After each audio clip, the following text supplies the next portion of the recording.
Good morning, everyone. Welcome to ECOM and Beyond, the best morning show on the YouTubes.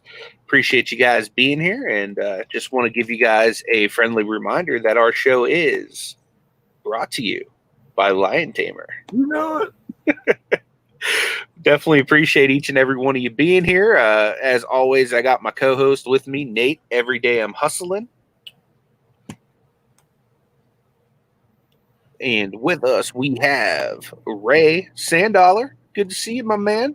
Glad that you are able to be here. He gets that broski point for being the first one with us today. Just a reminder, guys, that we are still doing broski points for comments left after the show. So make sure you get on that grind because we give away sick things every single month. You want to make sure you get to be a part of that. Got Simply Dana in the house. What is up, Dana? Good to see you. Good morning, Alan. Appreciate you being here, man. Love that name, CDL Picker. Got Cajun Reseller in the house. What's up, Chris? Good to see you, dude. Uh-oh. We got LL Stash. What is up, Larry? Good to see you, my man. Boom! The Stash is here. What? We never did that devil's advocate with him yesterday, Nate, so we might have to do that today. Going a little frisky, Larry. We got Johnny in the house, Cajun Roots Reseller. What is up, man? He's working on a upload for a What Sold video. That's what's up, man. Looking forward to seeing some bolos in there. Mama. Ooh. Did I just, like, channel Freddie Mercury right here on the morning show? Is that what happened? I think that might be what happened there. I don't know. Got Craig in the house, Landshark Picker. What up, Craig? See you, man. Appreciate you being here.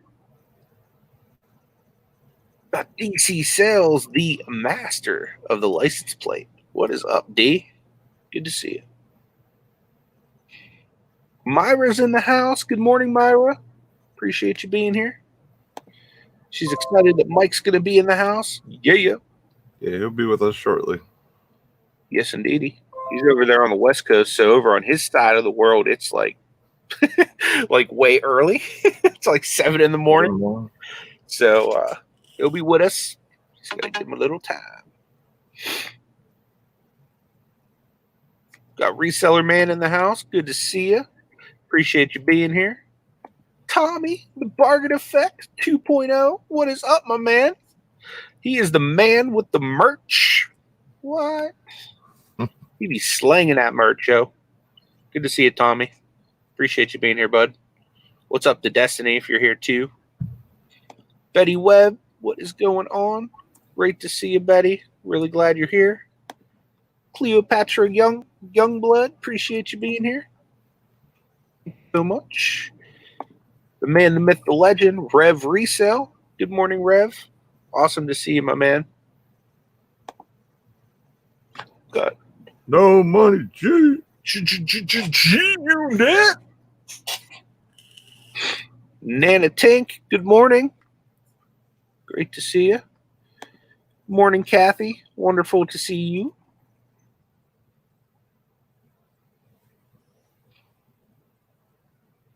That just jumped. Shane M's in the house. What up, Shane? Good to see you, my man. Appreciate you being here.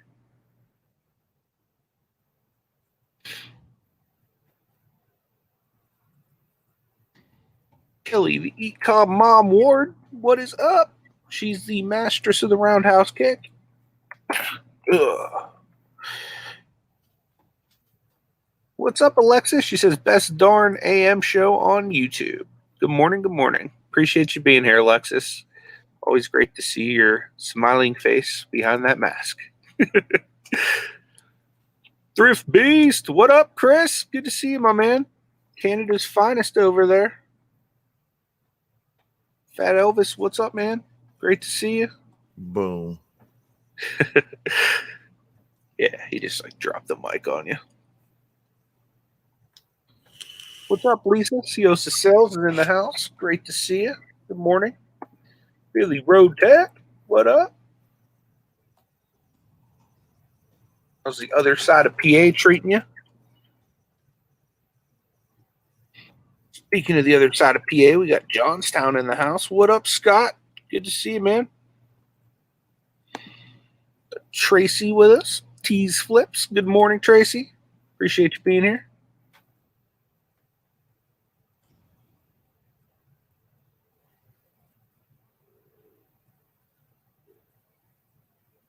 I think we're caught up. If I missed anybody, you can yell at me. Ah! So, did I miss you, Nate, with your see-through drink? No, I was just kidding. Dude, my drink is see-through today, too. Check it out. We're 20s. Yeah. Look, I'm going to drink Mr. Burns. Where's he at?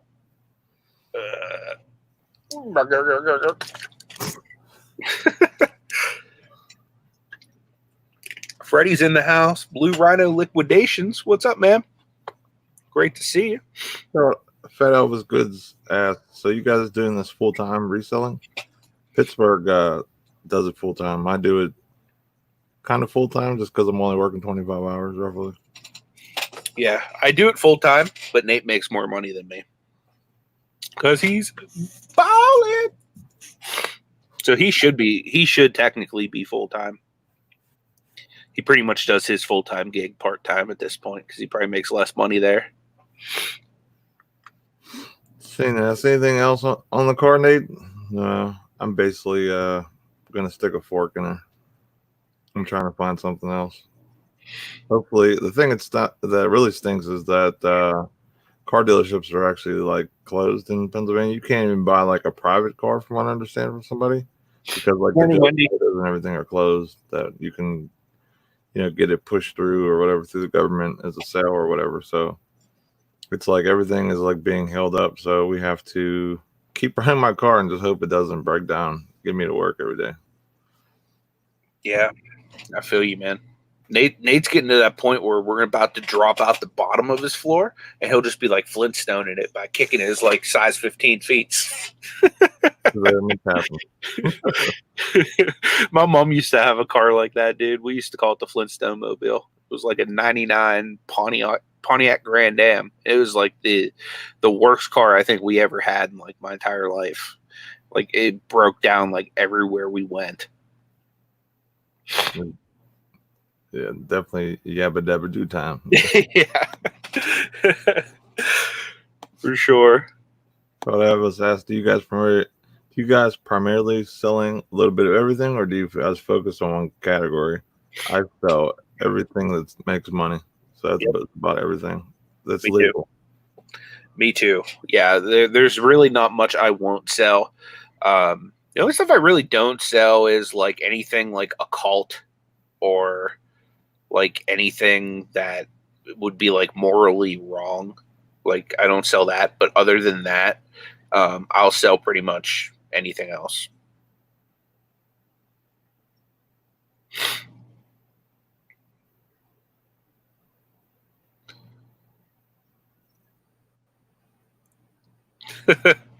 Rev says, I'm cool with running the car. It always got me when they had to brake. Yeah, for sure. Yeah, I think right now, because everything being shut down, sort of, or whatever, like even my car running as bad as it is, I'm still able to keep rolling with it until it goes. Yep. Thank you, Myra. I appreciate the reminder. This afternoon, guys, if you're into it, me and Hip Flip and Mama do a Bible study every Tuesday at 2 p.m. It's on our second channel, which is Flippin Hope. So if you're, like I said, if you're into that type of thing, come on over. It's pretty unconventional. We get kind of crazy. If you've seen the morning show and you see how I am here, I act the same way over there. So it's fun. Come hang out. Got Frank in the house. Stroke of luck. What's going on, man? Good to see you. Says, what's up to the best damn morning show on YouTube? Not much. How's the best damn afternoon show on YouTube doing over there? What? Frank and Uncle B have a show they do every day at 1 p.m. Eastern. It's called the Mile High Treasure Hunters. So if you aren't subbed to Stroke of Luck or Uncle B's Old School Flips, you want to, because they're like the me and Nate of Denver. What? So, yep. I mean, they don't have as many Lombardi trophies, but they're good dudes over there. And they give away buffet points. Like, I kind of like that better than our broski points. I'm not going to lie. Because buffets are kind of cool. Definitely love the occasional buffet. Yeah.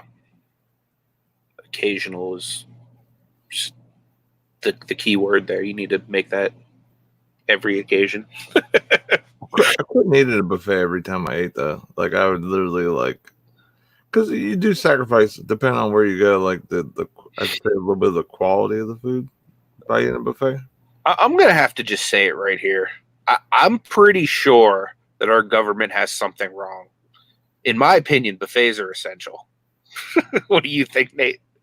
I haven't been to a Chinese buffet in like a month, and I feel like my life is lacking.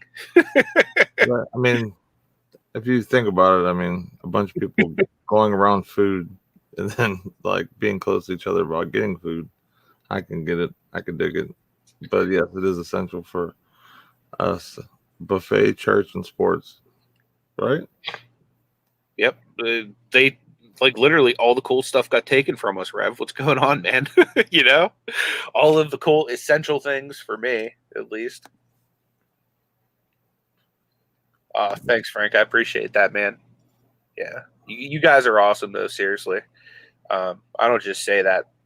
I really mean it. Those guys are definitely deserving of more subscribers than they have. So if you guys don't, or excuse me, are not sub to them, you need to. Like, seriously, you're missing out. Yeah. See, Tommy knows what's up. He's needing his Chinese buffet fix. Heck yeah.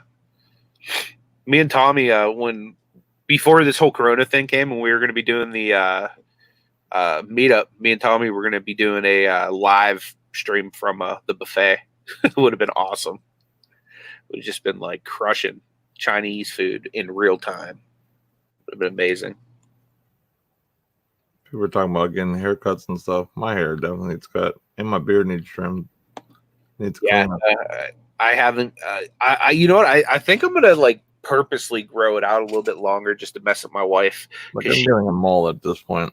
Like, it's getting ridiculous because I'm balding up this way a little bit. Of course, it's gonna be shorter growth, but yeah, the mullet. If I had one of the wrestling figures, I would show you, but I sent them to Lauren. You are straight mullet. Yes. I'm definitely like a baby mullet though, dude. You need to get like Yager style, like Yager, just like curly at the bottom. I used to have a Yager mullet back in the day. I can always put this in a ponytail. It's a long back here. Yeah, dude. Like 4th or 5th grade, I was rocking the Yager mullet because Yager was the man back then, dude. I would love to see a picture of that. Dude, I could probably find one.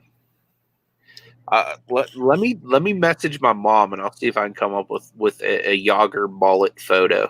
We definitely need to see that. What do you guys think? let me text her right now so I don't forget. But she's at work, so I probably won't have access to it like right away. But maybe for like tomorrow or sometime this week, I might be able to get some Yager mullet love for you guys. Forget about Taco Tuesday. It's all about mullet. Do you have a picture of me when I used to have the Yarmir Yager mullet? Question mark. This isn't the thing of you even asking your mom that as the photo you're asking is even more funny. She probably does, dude. She has like this whole like cedar chest thing that's full of like pictures from like my whole childhood. So she probably even got like the Willie Tub pictures. You know what I mean? Like she got the whole thing. I'm not sharing no Willie Tub pictures though. That's for dang sure. So I wanna share something that happened yesterday. Thrift stores, essential. Yeah, yard sales, essential. So yesterday I get a text from this lady that I talked to at a yard sale, and she has like kids, and she's pretty wealthy. She lives in like the really wealthy area of like my area, you could say, or whatever. And she has a bunch of kids that play video games, and they're always getting rid of systems and video games and, you know, other stuff, clothing, whatever. So she texted me yesterday and she goes, "Hey, I got a bunch of games. I got a Rock Band guitar, drum set, all this other stuff." So I'm like, Yeah, I'm interested in that stuff. I was like, but the games weren't really that great. There was some sport titles, but so she actually called me for me to come buy this stuff. So I'm gonna go pick it up today. Nice. Which is, I'll try and do like a I'll see if I can video it, but if not, I'll definitely have a haul video either today or tomorrow. What's up? Rev was asking, how's the merch fulfilled going? It's starting to die. It's dying. Amazon's starting to catch up with their shipping speed. The only thing you can get lucky is if there's just no competition or you're the cheapest price. I ordered something yesterday, like some of that like newspaper packing paper, which I really like now.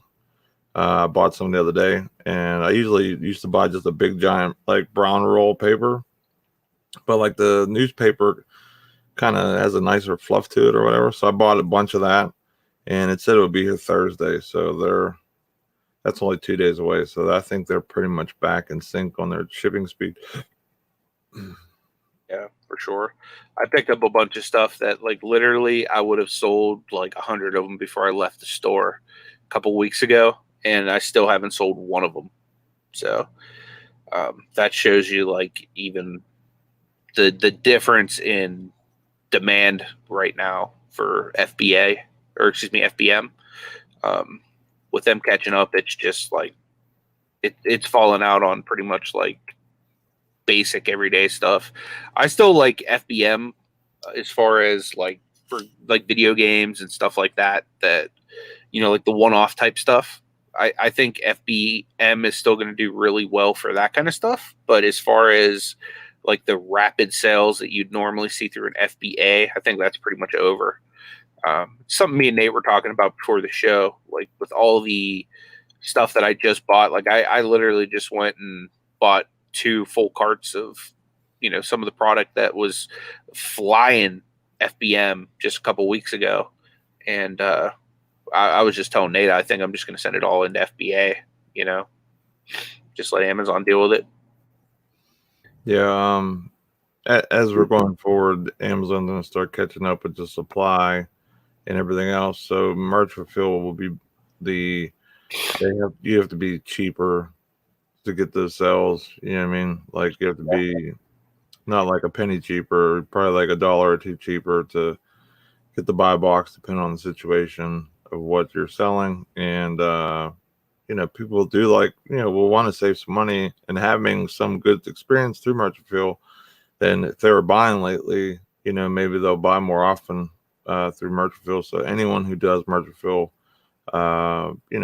year round, or not just because of the fad of the business and just adapting and going with the quick money versus sending it in because there was a lockdown in categories.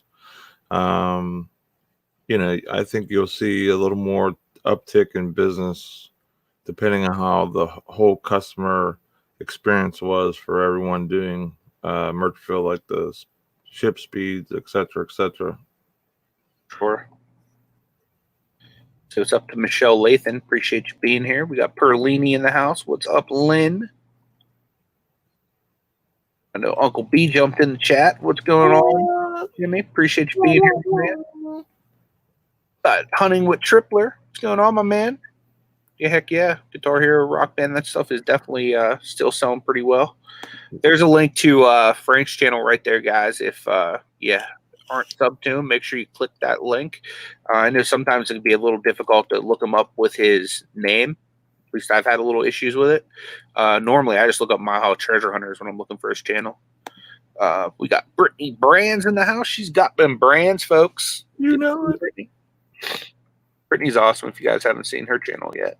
Yeah, I think the Rock Band stuff was PS3, and then it had the donagles and everything to them too. So I could even break them up if I wanted to, and just sell the donagles and probably just make my money back.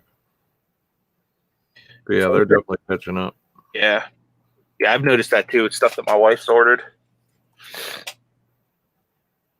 I don't know if like me getting the Rock Band stuff is going to be like a super great thing yet, or is it going to just sit in the basement. I know one thing, I'm definitely going to put it up on Mercari because that shipping is just too awesome. I do this too a lot. I save all the plastic bags I get and I'll use it as void fill whenever I run out of stuff. Another thing I'll save and use is wrapping paper, like from Christmas, like when you tear off all the packages. I stick it all in a garbage bag and I just use it as void fill.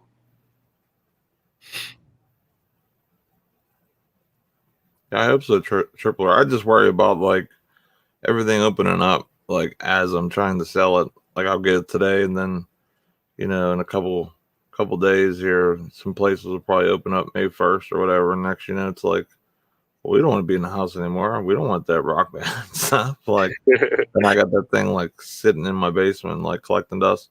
Like I'll make money on the other stuff, even if that stuff doesn't sell. Like there's like 3 or 4 PlayStation 3 controllers, an Xbox controller. Like I'm buying everything for $60. There's probably like 20 games. Yeah, Tripler says that's gold you're picking up, man. Yeah. Yeah, I mean, like I said, like just the PS3 controllers alone, I'll make my money back. And then there's a bunch of games, even though there might be some pickles or sports games. I valued them at $1. So, and then there was like a Harry Potter game. I can't remember which one. It was like that was worth about $13. Yeah. So, yeah, I'm getting all that for $60. Like there was all the dongles. There was a microphone too. I'm not 100% sure. She said there was, but I was hoping it was the I think it was a Rock Band 2. Like I saw they were going on eBay, like the Fender guitar or whatever, going for $150. But I think the one I have or something is like $50 or something like that. I want to say what's up to my homie Gate City Picker. Appreciate you being here, Paul. Dude, thanks for the Starlin Martes, man. I really appreciate it. That was awesome of you. If you guys didn't see my vlog yesterday, Paul sent me some awesome Pittsburgh Pirate cards, so I was excited about it. But thank you very much, Paul. If you guys haven't checked Paul out, check him out. He's awesome. Are you still with the Pirates? Marte? Mm-hmm. I think so. I know that they were talking about getting rid of him. I don't know if they actually did. Let me check. They had such a great outfield. They had such a great outfield at one point. It was like they had like the most up and coming like outfielders in the game with McCutcheon and. Oh no, they traded him to the Diamondbacks. Dang it! I don't care. I still like Marte. They had Marte. They had McCutcheon. And then they had what was that? Polanco. The right fielder, Polanco. Yeah. El Cafe. Like Polanco's that dude, man. I like Polanco. Yeah, I like Polanco too. But why would they trade those? Like McCutcheon, I understand. Like his production was dying. He's getting a little slower. But man, like you still got 2 good guys you could have had in your outfield, and they're fast too. Cover a lot of ground. If it's great for your defense. Yeah, I definitely do appreciate that, man. Those were some sweet cards. Got Matt in the house, Phoenix Flippers. What's up, my man? Appreciate you being here. Oh man, thank you so much, Nick. I appreciate that. He says, I appreciate the help you guys have given me over the last year. Stay strong. Appreciate Thank that, you, man. That means a lot. Definitely not necessary, but very, very, very much appreciated. Thank you so much. Definitely appreciate that. You guys need to check out Nick's channel, guys. Hunting with Tripler if you haven't. Super cool guy. I know he's real busy and stuff. We'll have to try and get him on the show too. For sure. That's something too, guys. We want to, and I know we've said this before, but we'd like to be able to showcase more of you guys and to be able to help you guys grow and to just do what we can. Like I said it yesterday when we were on Nate's channel, but with the small platform we have, like not saying that we're big or that we could like help you blow up or anything like that, but anything we can do to help you, we want to make ourselves available for that. Whether it's like you have a question about Amazon, eBay, whatever, or, you want to come on the show and, get your YouTube channel out there or your business or whatever you do, you know what I mean? We want to make sure that we're available for you guys. So anything like that you guys need, just let us know. I got all of my contact info below. And most of you guys are probably a part of our Facebook group. If not, Nate, could you drop a link to it? If you go join over there, you'll see both me and Nate in there. I don't have a Facebook account. I'm in there under my wife's name, but either way, I want you guys to feel free to reach out to us anytime. So Dana had a question. She says, what's the news on Michael Jordan? Why are his cards becoming more desirable suddenly? Okay, so there's a 10-part documentary series on TV right now. It's called The Last Dance, and it's all about the last season that the big bulls were together, like the Jordan, Pippen, Rodman, Steve Kerr, Phil Jackson as coach. Like, it's all about that time frame. And it's getting people all nostalgic for Jordan. So, like, literally all of his cards are flying through the roof. And in fact, a lot of 90s basketball is going through the roof right now. Not just Jordan. Like, the Pippins are on a rise right now. The Rodmans are on a rise.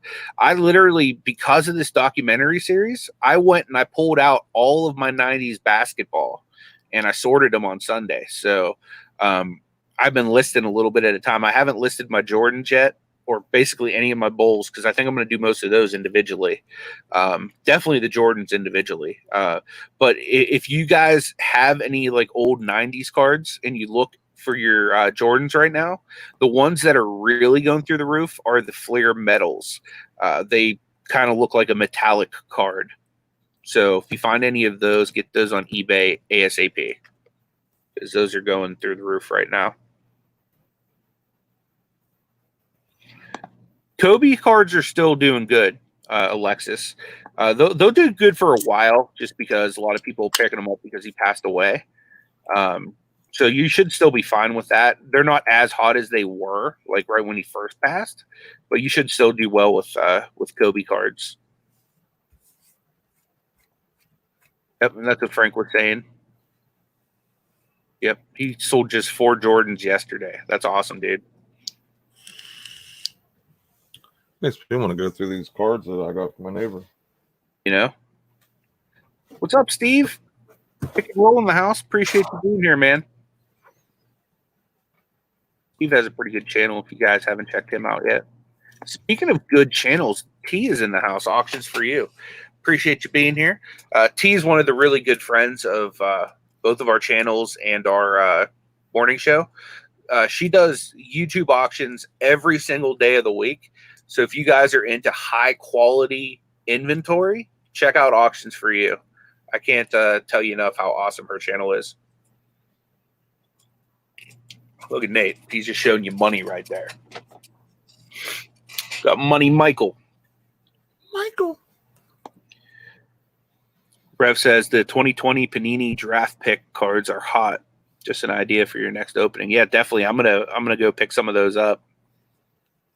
I've been wanting to get some of the the Prism ones, I think. But yeah, I saw that you've been picking some of those up, Rev. I was checking out to see what new cards you got in your eBay store, because what I like to do is when I have a good week on eBay or like any of the platforms, I like to go around and I like to randomly buy stuff from people in the community, just as like a way to pay it forward. So yeah, I picked up a huge lot, actually. I found this new guy through Paul, Gate City Picker.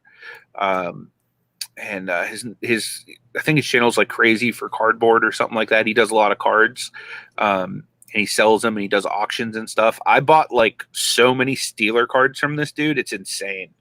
Like, I bought probably an entire like case of Steeler cards. It's going to be epic when those come in. Yeah, Dana, get those Jordans listed. Seriously, you'll make some pretty nice money on that. KJ, thank you so much for being here. Really appreciate you coming back.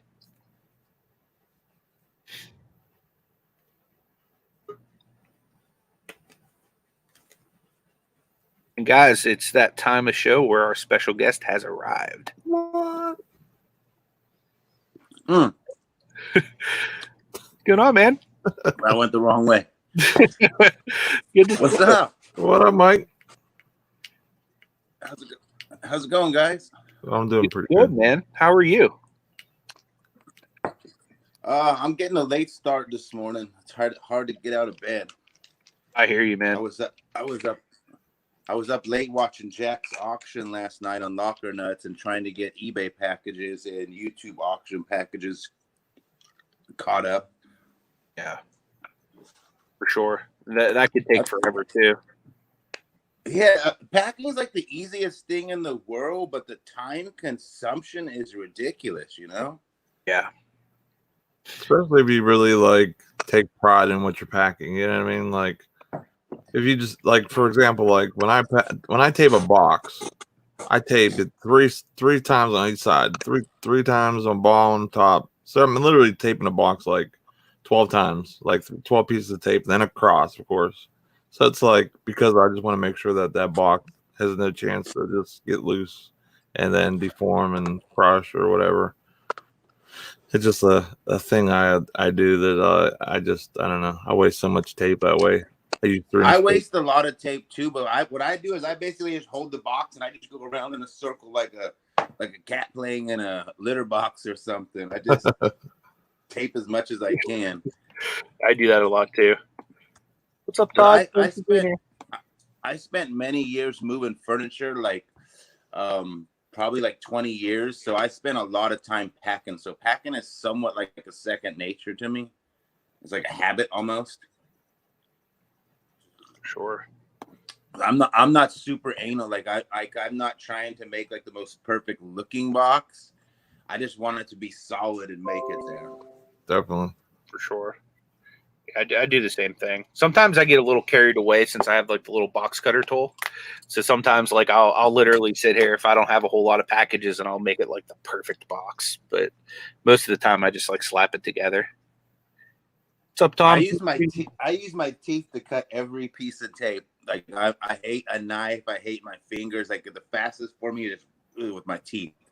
A lot of people get bugged by it, but yeah, I do it sometimes too. If I don't have my tape gun.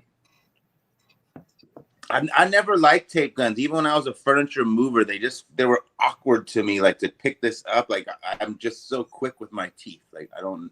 I think it's always a pain for me to just like whenever I lose the end that comes out, you know what I mean? Like where it starts. And then depending on the tape, it's just like, yeah, like crinkle it like that. I do that sometimes. And then it like still, even with some of the tape guns I use, like I just pull it so hard that it just like spins around 9 times and then it gets like wrapped in again. So that's why I hate tape guns too. You have to like adjust the little tensioner and to make it like real stiff. No, yeah, exactly. I'm much happier with my teeth and my. Like I said, I'm not for perfection. People laugh at me because when they see my boxes, they're like, "It's gonna take somebody a nightmare to unpack that," you know, like just to get the tape off. Mm-hmm. Yeah, there wouldn't be no saving that box. When I was a furniture mover, I had one of the drivers that I worked for made me $1 bet that he could stand on an empty box, and I bet him $1 because naturally I'm thinking, okay, I don't care how much you tape this up, you're not going to stand in the empty box. And the most important part of a box is taping the seals. Like the flaps go like this, but often people forget the ones on the end. Even if you put the tape literally on all seams of a sealed box, you could stand on like an empty book carton on the corner. This man got up on this box and stood there for like 15 seconds without the box crushing. And a lot of that was the fact that he taped the seam. So I just try to make every seam taped because it holds the integrity of the box better. Myra is asking, where do you order your tape from? Me? I ordered on eBay. I think it's like $36 or $26 for. I'd like to look the exact number. I think it's either 36 or 26, but you get a whole case. It's made in China. It's still good. It doesn't come with the virus or anything. But it is good tape. And I buy it. I go through tape heavily. Yeah, it's 36 rolls, and it's very quality. They call it 1.6 millimeter or something, 55 yards long. It's good. It's this tape right here, and yeah, $37 to your door. I guess they upped it $1.34 and no free shipping. Nice. How about you, Nate? Where do you normally pick yours up at? I usually get it at Amazon for the most part. I usually run mine down to like either I'm at my last roll or I'm out of tape, and then I pick I up do the just same like thing. a little. I'll go grab a roll from somewhere, or I'll find one luckily, and then I'm like, okay, I got to get it now, so I have to get through Amazon just because I need the fast shipping. Yeah, for the longest time there, I was getting it through eBay. But since I was doing so much merch fulfilled stuff and I can't really ship that stuff out with eBay tape, I've been getting it from Amazon now. And I have a link down below in the description, like an affiliate link of this exact tape I use. And it's like, I know a lot of people use the same tape. Like I know Lonnie uses it and a few other people too, because I pretty much just bought their link. So it's good tape, good price too. I've never used the actual eBay tape that has their name on it and stuff. I see a lot of people have that, but I never have. Dude, I'll send you a roll if you want some. What is it good for? Just so that people know it's an eBay item, or is there Pretty any much. benefit I to mean, it? It's just eBay's way of promoting themselves, like just another billboard advertisement basically, or pack. Okay. I'm just gonna stick to my clear tape because in my brain, what I think is the people down at the post office who steal packages are gonna be more apt to steal a package that's got eBay tape on it than just some clear tape that might be like for sure, absolutely nothing. Yeah, that's the way a good my way brain of looking at it. Or even if you had the Amazon tape, you know what I mean? Like I would think that'd be more of like a good item to steal if I was trying to steal some stuff.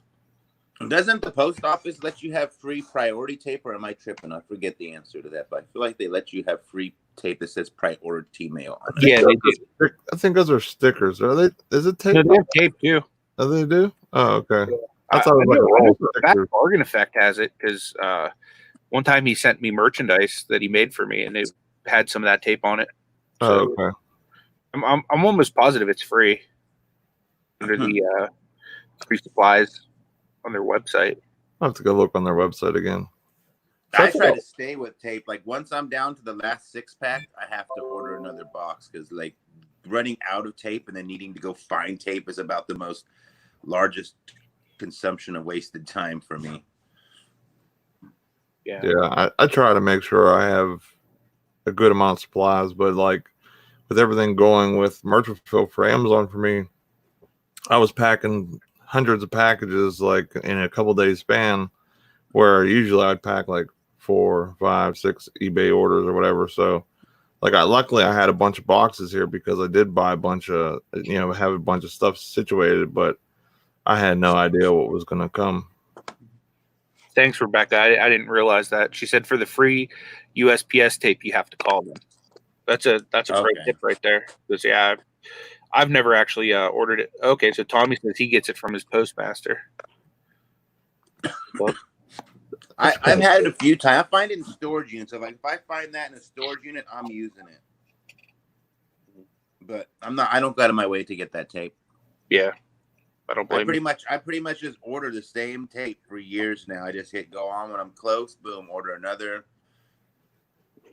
This tape is essential. Like that's probably I almost rather have a tape than a box. Like you can tape used for everything.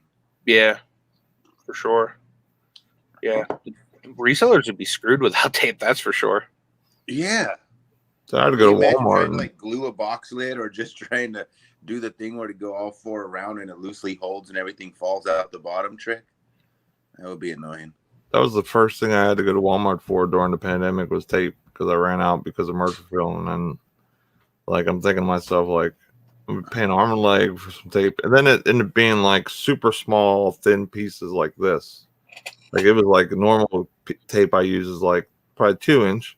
It was like 1-inch tape that I grabbed. So I even grabbed the wrong like roll. So I was really upset. Oh, it's important, and I don't like running out of stuff, and that's the first thing I did when all of this stuff hit that's going on. That's like the first all my mind thought about. I didn't think about a virus or the flea market or nothing. All I think about is, okay, what do I need to do to stay busy? And that's like what I spent like several days doing, putting everything for the internet in my garage, accumulating and ordering as many priority boxes as I could, getting tape. I went to the paper place and bought like 6 30-pound rolls of packing paper, which I use from it's like same stuff we used to move in the moving company, but it's just smooth. Awesome. I did everything I could to accumulate as many supplies, so if I couldn't leave my house for like 2 months, I was good. That's super smart, man. That's really smart. Everybody's out getting toilet paper. I was getting packing paper. Have you had any issues as far as like grabbing storage units and stuff with the pandemic? The only issue I have is there is no storage units to be bought. Like, it's done. Yeah. Are they just not running them, or are they giving people like forgiveness because of? The problem is that it's like you can't. It's basically illegal to put something in lien at this point because they asked us to stay home, which means your money stopped coming in. Technically speaking, a storage unit falls under the same thing as like a rental contract for a car or a house or whatever, a lease. So pretty much until the government says, or your governor in your state, I think, or the president himself says, okay, lockdown's over, then I believe at that point, that day, they start all lien processes at day 0. So there won't be any storage units legally until a couple months, like at least 45 or 60 days after the quarantine. Oh, wow. Wow. Yeah. So I didn't even realize that was going to be, the case. So do you think that that's going to really hurt the storage community as far as like, people that do it for full-time living? It's hard to speculate because like I do know that there are some companies that are still randomly putting them on storage traders. You'll see 1 or 2 non-lien units. And if I watch, like, there's a group on Facebook that I think Donatello runs, and it's got all the storage people. And someone said in there last week that they bought a unit, they paid for it, and then the owner, the company ended up giving it back to the owner, cut her lock off, and just gave it back to him still. And so it's hard to say because people are still trying to do it, and I think they're finding out at the end it's illegal. And then the flip side is, when this is all over, how many storage buyers? Like the average storage buyer is not a business. I don't know the right word. They're not like a business etiquette, smooth operating person. They're just somebody who buys storage units and throws stuff out of the flea market and does what they can. Then there's people like me who take it full-time serious, and it's going to have a different effect on everybody because some people don't sell on Amazon or eBay, and they're not making any money right now. They're just sitting at home holding their breath, hoping the world don't collapse. And then it just all depends on who the person is, how it's going to be, Yeah, for sure. How long? Sorry, man. Good. I was going to say, like me, I try to adapt. I heard this word that's been stuck in my head the other day. I was watching Steve Rakin, but he said adaptation. You have to have that in any type of resale business because you cannot predict. And that's what I do is like, I'm just, all right, there's traffic. Let's take a left and go around. I don't even think, I just do. Like I started going around and I called every storage buyer I know around here. And I was like, look, hey, I can sell stuff on eBay. I got YouTube auctions. I need merchandise. What do you got? And I'm just buying stuff, collections off of all the other storage buyers right now who don't have a means to sell. That's awesome. Yeah, that's the one advantage I can guarantee say that we had on, reselling like eBay, Amazon, stuff like that is, I'm a one-man operation. I know Anthony's a one-man operation. We're able to adapt and switch gears faster than any, say a company has 10 employees or 15 or 20 employees, or maybe don't even do merch fulfill or anything like, or eBay, where they're packing or a warehouse or anything. They did everything where they just sent it straight to the warehouse for FBA or whatever.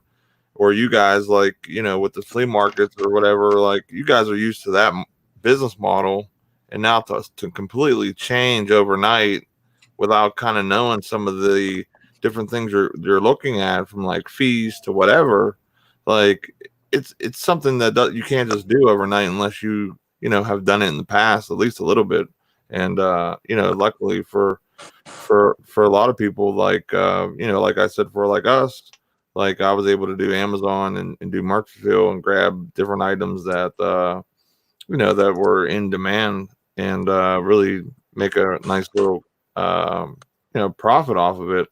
And then like yourself, like you said, like you're able to do it with YouTube auctions and eBay and different things as well. So it's actually put the little companies in, that do the reselling stuff into a great predicament for once.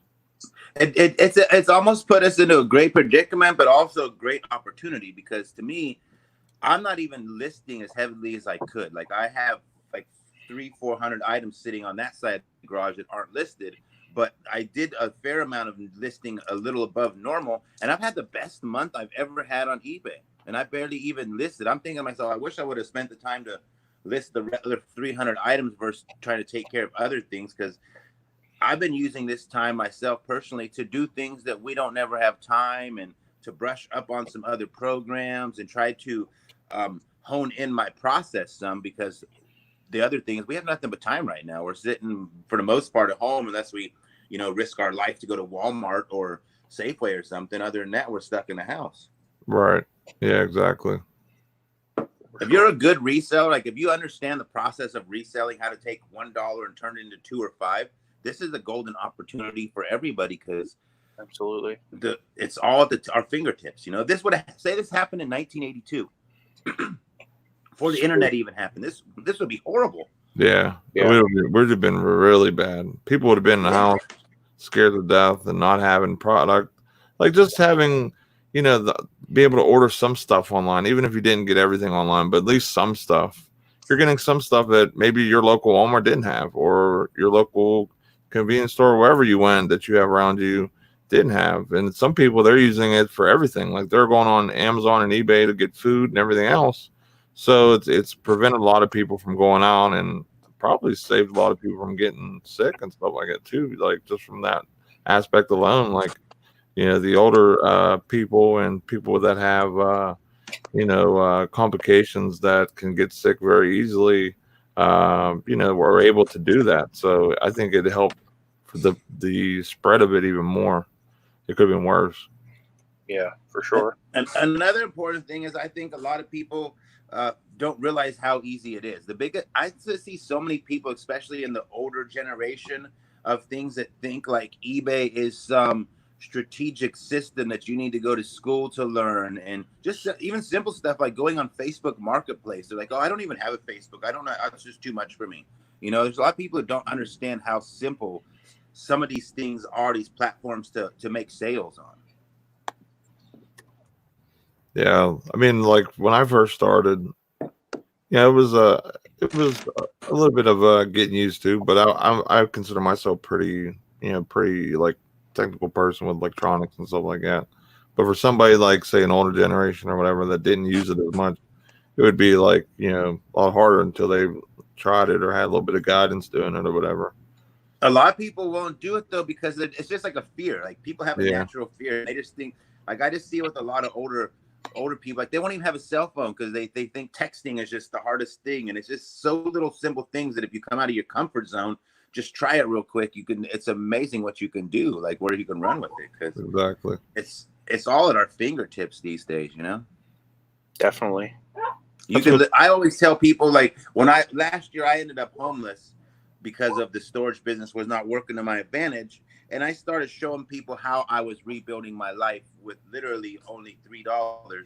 And to me, you could literally be homeless living in a bush with a cell phone, and you could run an eBay business with a backpack. You can be selling things as small as a lighter and have little tiny boxes and one roll of tape, and you could literally make money out of a backpack living in a bush. It's literally that simple.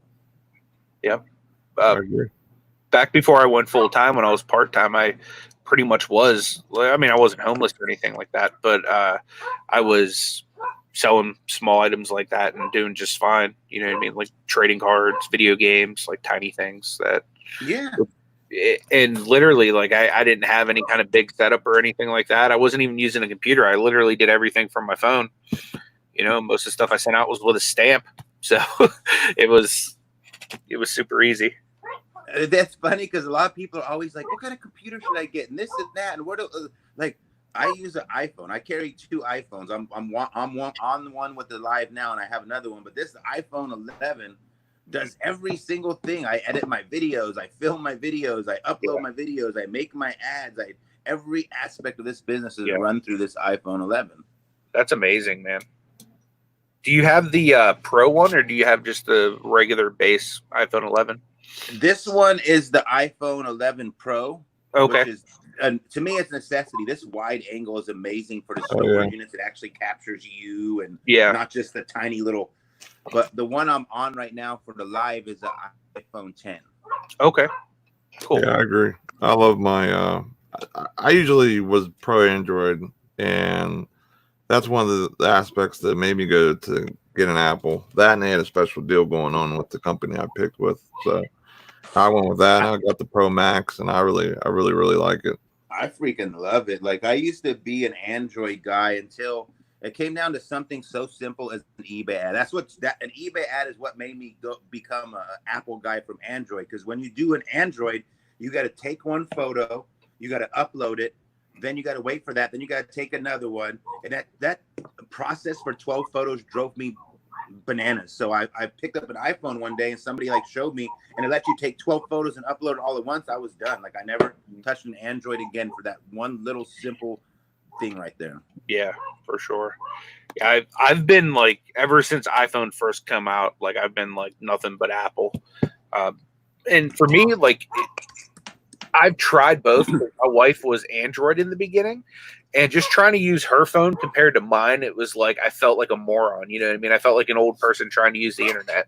Not like nothing against anybody that's like older, but you know what I mean? Like that's how I felt trying to use an Android because I'm not super tech savvy, but it's just so simplified and you can do like anything with like the click of a button. Yeah. I literally know lots of people. When I say older people, I don't mean like 42. I mean like somebody like 70 years old who the cell phones came out when they were already like over halfway through life. They see like it as like trying to build a skyscraper, like picking up a cell phone. The fear of not knowing that something that's so simple will keep them from ever using it because of their limitations to their mind. It's like that's just so complicated, and really it's just like absolutely. To me, a phone comes natural. Like people laugh at me. You ever ask people like Storage Stock or Jeebus, my friends, when they're with me? I text so fast. I have conversation with people and I talk to them with eye contact, but I can type without looking at my keyboard. And I'm just like, you know, like it's like second nature to me. Yeah, for sure. I've always wanted to try that though, like, because I think it's so simple that you could run a business out of a back. I think it would be neat, just like say, take 1 month and just take like a bus or a train around the country, and you just go around and pick little smalls and sell it, and see if you could survive, you know, hotels and stuff, but pay for it via this little trip of running it all through your phone in a backpack. I think that'd be a neat idea. I don't know why, but I just do. What's up, Mark? Doing twice flips in the house. Mark's a Pittsburgh guy. You guys don't know who he is? Check him out. Going flips, twice flips, says you can now do that with the Android. When I started my app, when I started using Apple like 8 years ago, you couldn't, and it irked me. It was little simple things that Apple always had, like one more button for an app. Like every app had like an extra feature. I found out after that, like it was just a little more simplified. Yeah. And naturally, Apple is good for editing. Like they like movie producers, they use Final Cut on Apple. You know, they use an iMac. Like Apple just is more built around graphic design and stuff, so it just feels more comfortable at this point.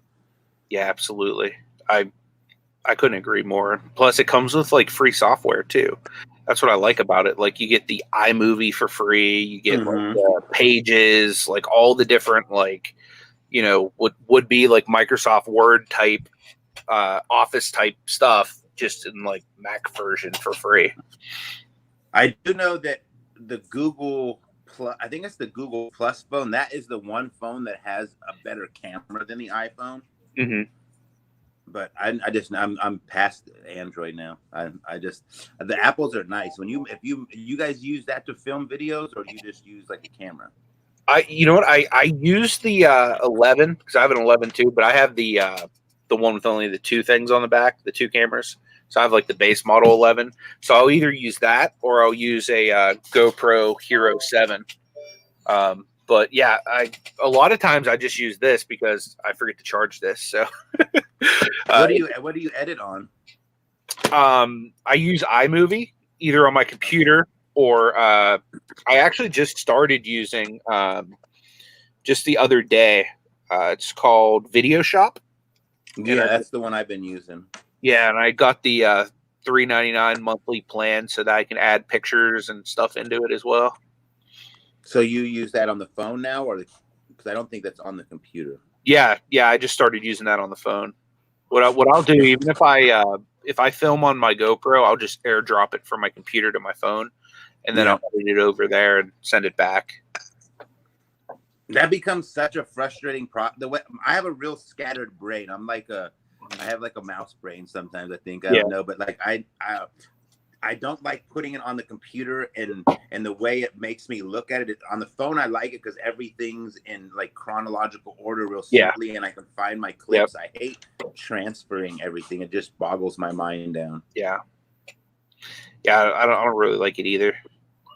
So but the one problem with Video Shop, and this is, I don't know if you'll run into this, but where I'm stuck at is you can't get YouTube Studio Music library to the Video Shop program on the phone, and that's the one thing that's got me wanting to learn like Final Cut or something, because I want to incorporate music into my videos.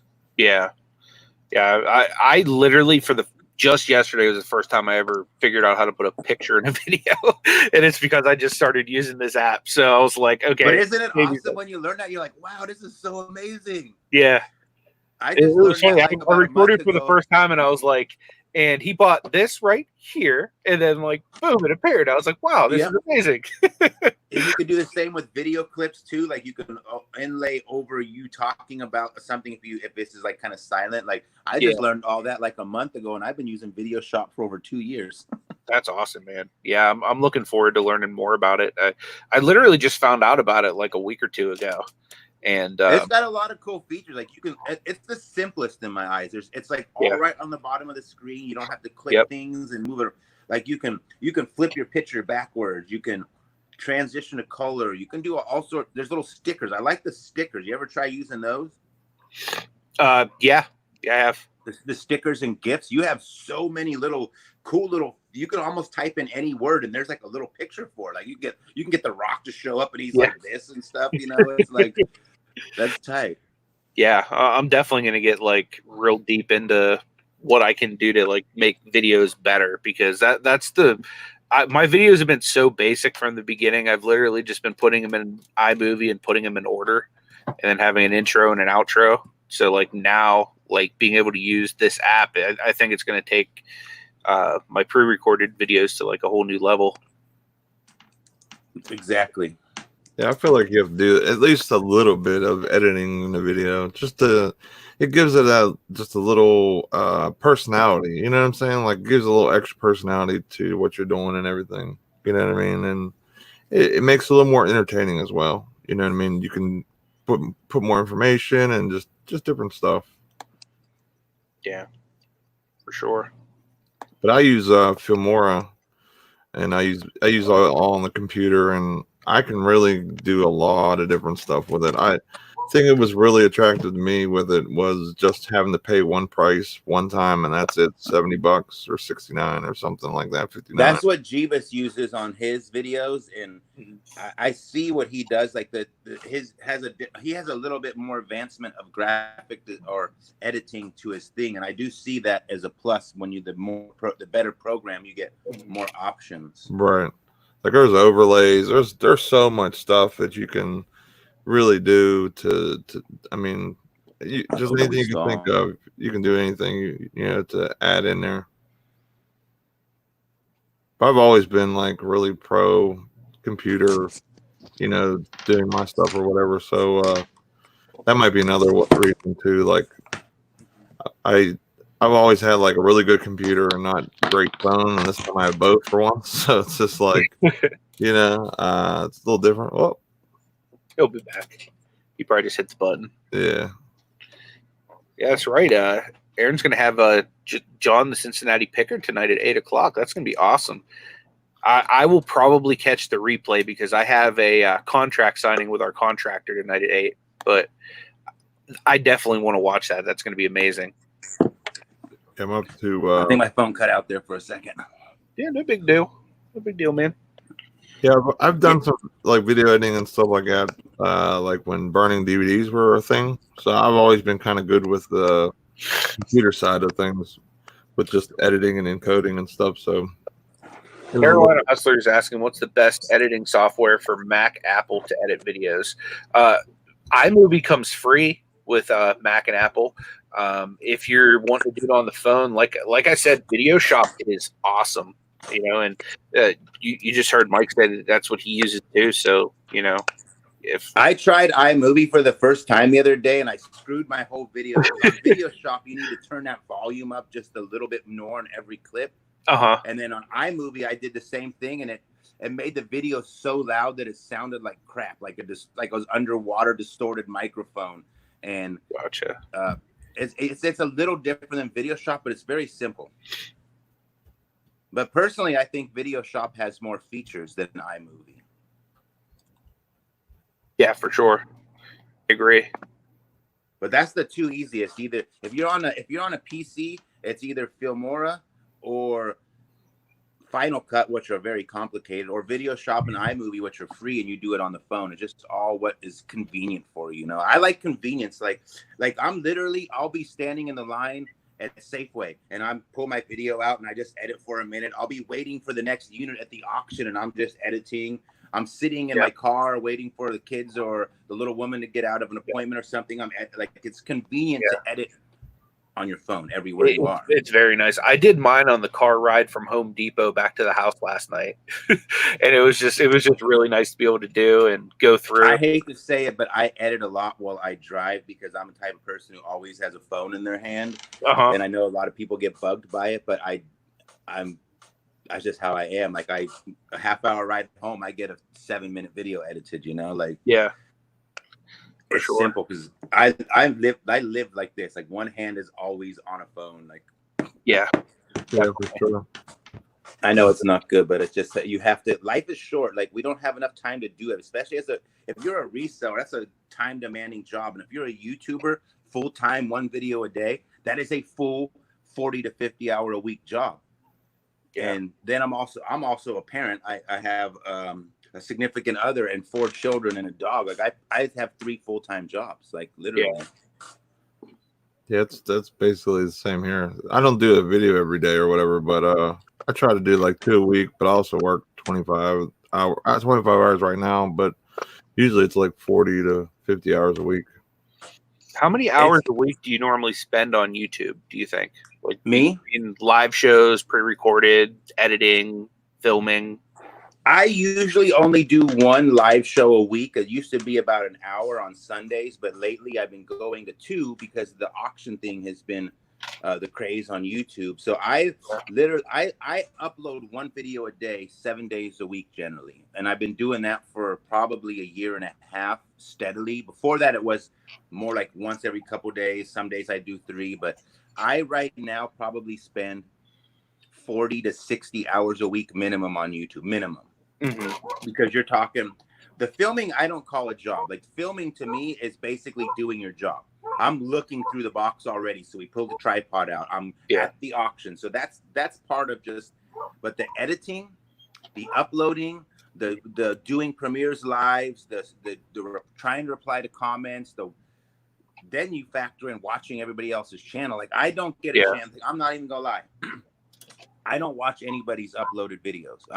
Everybody, my friends out there, don't get mad at me, but I don't watch uploaded videos because what I like is lives. I like the interaction with people. So every channel that does lives, you'll see me in everybody's live. I don't care if you got like 6 subs or you got 600,000. I watch lives. So that takes I spend a minimum of 50 hours a week on that minimum between YouTube and the posting and the social media and everything, and minimum 50 hours.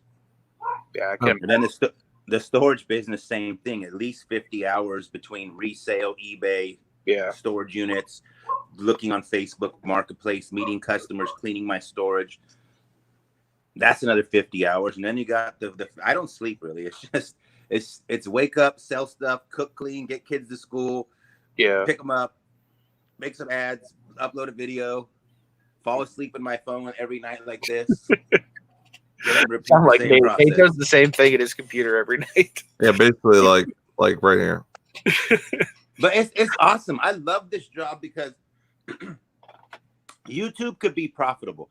I know a lot of people don't like to discuss what they make on YouTube, like it's a big secret, or they're afraid people are going to get mad. But the fact is, most YouTubers, they're not doing it for fun. I hate to say it, but they're not just doing it because, this is a great hobby and I love making videos. No, you can make some serious money. Last year, I was averaging almost 5,000 a month from YouTube videos at about 1 million views a month. On average, 1 million views, and that was putting 4,500 to 5,000 a month in my pocket every month.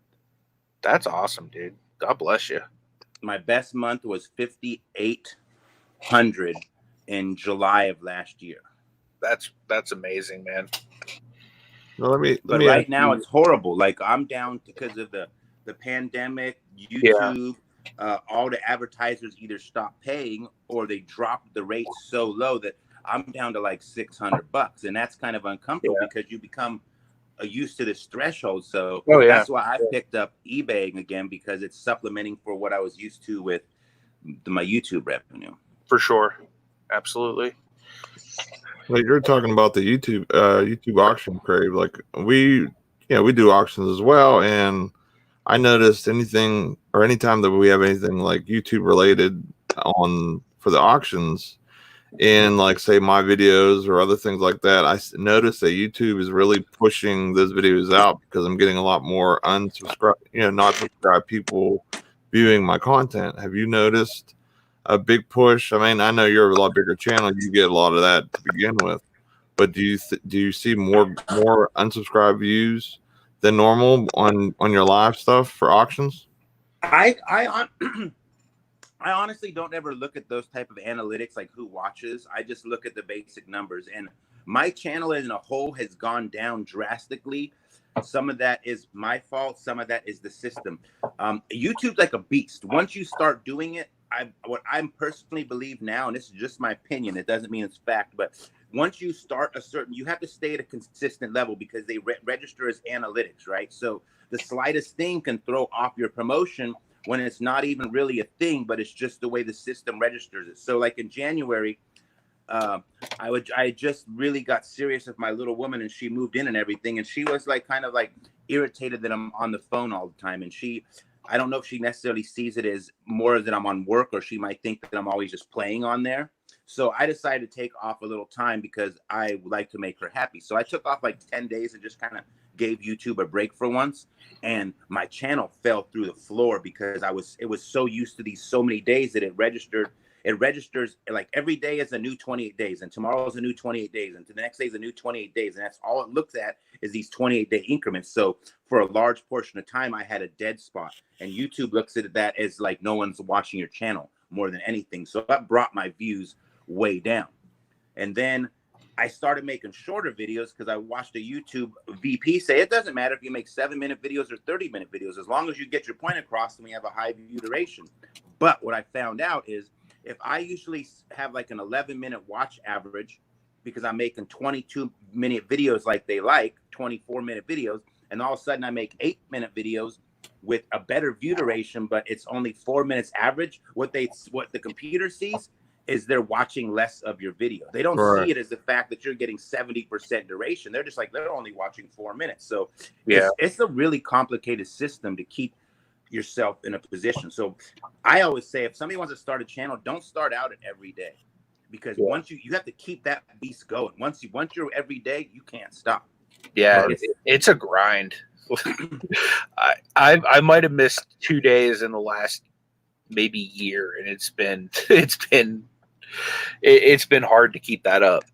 Lives are not, in my personal opinion, you'll see me do a lot of them right now because there's not a lot of material to just film, but lives are not good for your channel's promotion.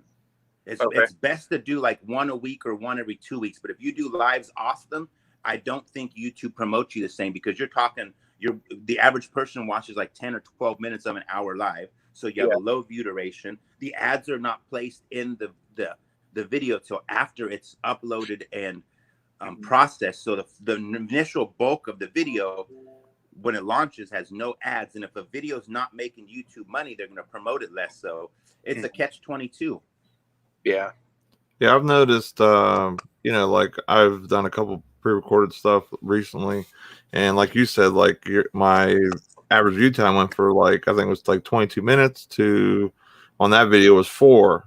So like I used Morning Fame, and it was saying like, hey, this video isn't doing too good, da da da da. So that's what they definitely look at. So like when you do a long live or like a long show, and you usually do say like a 10-minute video, there's no way to like help that number out or get close to your view time that you normally would have had on something like that, because of, you know, the duration of your live versus your duration of your pre-recorded. So yeah, it's so hard to figure out. Like, I don't know anybody who knows YouTube. Everything is just speculation, you know. Like, I used to know a lot less. One of the things I'm thankful for is I did a big collab last year where I met the Hales and Jeebus, and all of us got together. That really helped me out a lot, because before that I had no YouTube friends. I didn't know anybody who did YouTube. Everybody in my life's like, you're an idiot. Why do you make videos? There's nothing to this. And once I started to learn technical things, it made things a lot easier, because it's a numbers game. It's the artificial intelligence only registers activity. So you have to think on that scale. That's why I say, like, don't start out doing every day, because if you do every 3 days, every 2 days, that's a little bit easier system, and then the computer can see that. But the littlest alterations can make it look like your channel's doing nothing, when in actuality it's actually more productive. Like, if I had a video get 78% view duration like a week and a half ago, it got nowhere. It just died after the first day, like most videos do. But I'm thinking in my head, they say 70% duration's automatic algorithm material, and you can't figure it out because it's used to these 11-minute durations, but that one was only a 4-minute video, and it just screwed everything up. So consistency is the key. Yeah. But the bottom line was what all that was supposed to get to is my channel is really low right now. I was averaging 10,000 views a video, and right now I'm down to about 2,000 views a video.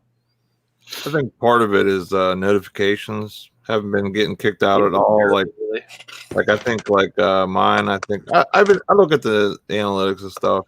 I'm just that type of guy because of Amazon and stuff. So I think I was getting like 33% of notifications compared to before. You know what I mean? So that's a huge drop. So I can only imagine what that would be for you if that was the case, or that was a percentage for you. But that would be, you know, like you said, that's you have like a 80% drop in views.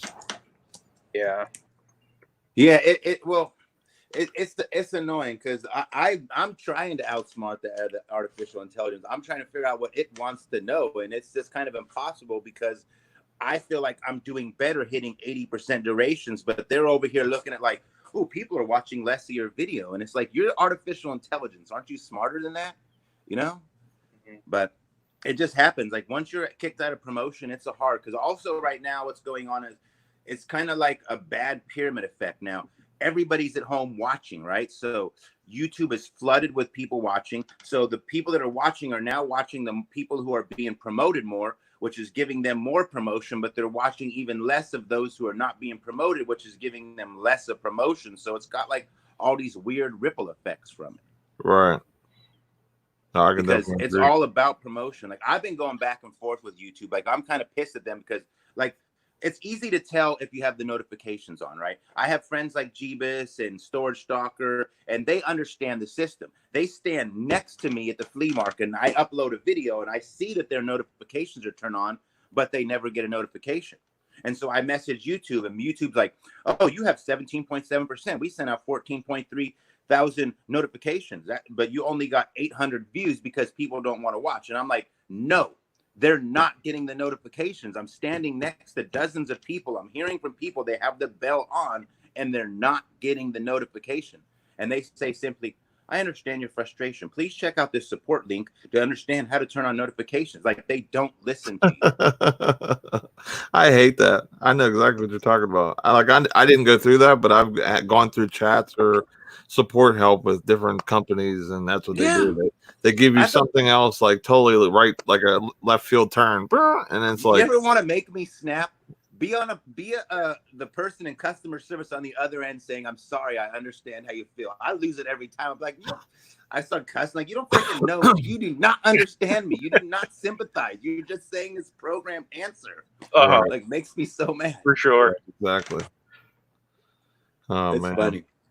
Because you can go in the YouTube studio and go to help, and you can actually get in a live chat conversation with the YouTube representative.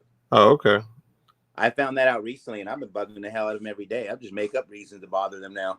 Hey, how's it going, guy? It's me again. It's like your Monday or morning, start to your day. Like, I'm gonna go message YouTube, see if Well, for 9 years, I didn't think I can contact them, and I just recently found this button where it's like you getting this internet chat with them, and I'm like, oh, well, you're stuck with me now. Yeah. They'll be like, is there anything else I can help you? Well, yeah, let me pull up my list real quick. How much time you got, guy? Yeah, like Perlene says, I have notifications turned on. I never get Nate and Anthony's morning show notifications. Like, that's the way promotion works. I think that YouTube purposely dims lights on people and they won't admit it. They're just basically say we sent it out. But the fact is it doesn't come out because I have physical proof. Like, I'm not insane just sitting here speculating. Like, I talk to hundreds of people who either get my notifications 3 days later or never at all. Wow. Yeah, I think a lot of it is because of the pandemic, and like you said, a lot of people are watching, a lot more people have accounts, but there's less people in, from what I understand, at YouTube to be able to service and take care of things. So they're trying to limit the growth and everything else of everything right now, unless you're getting promoted right now, and that's with notifications and everything else, like you were saying. Because they even got rid of the 3 dots next to people's names. Like, well, why in the heck did they do that? They're weird. I hate that they did that because it's so much harder to, help promote somebody or to, be promoted yourself that way. It is. They make it hard almost. Mm-hmm. I don't know why they do it. It's probably just like regular business. They just want to promote big business, and smaller business just gets pushed aside, Yeah. But it's weird because I feel like I'm not, like, I have a decent sized channel. I got 86,000 subscribers, almost 87,000. That's not like that's a fair amount of numbers. And lately I'm getting literally 2,000 views a video, and it makes no sense to me. Like, I feel like I only improve my game. Like, I literally spend hours trying to improve editing, try to prove quality. I cut out things that suck more, and I feel like I only get better. But the better I get, the less views I'm getting, and I'm like, it's weird. Yeah, it's not like I'm on there cussing or smoking crack or something, Like, I'm just literally, I try to be this happy little pirate bubble, and then YouTube's like just poking your buttons, Definitely. They're funny. Yeah, I really think that it'll bounce back once this whole thing's over. But that's crazy though to think how far the views have dropped. I've even noticed a little bit, like, on my channel, because when the pandemic started, I was thinking, oh man, there's gonna be so many more people watching YouTube because there's like nothing to do. And then, like, I've noticed a lot of my numbers are down too, and I have a much smaller channel. Like, I'm only at like 1390 something, So hey, the hardest number to hit on YouTube is 100 subs. That's the absolute hardest number to hit on entire YouTube is 100 subs. Or no, I think 1,000 subs. Let me say that right. 1,000 subs, the hardest number. Most people quit before 100 subs. The average YouTuber will quit before they ever reach 100 subs. Wow. Because if you don't know somebody and you're just a random guy starting their YouTube, unless you understand the system, it's hard to get your initial views. And after like 10, 20 videos, people are like, no one cares, and they just quit, when really they just haven't seen you. Because it's like, I used to think when I first started YouTube, I would just like, I would walk in a store and be like, I bought this and F that and blah, blah, blah. 30 seconds later, I put up a video, and I didn't even know what a video was. I did that for like 8 years. I would just put up like a 45-second video, a 2-minute video. It'd be nonsense, horrible,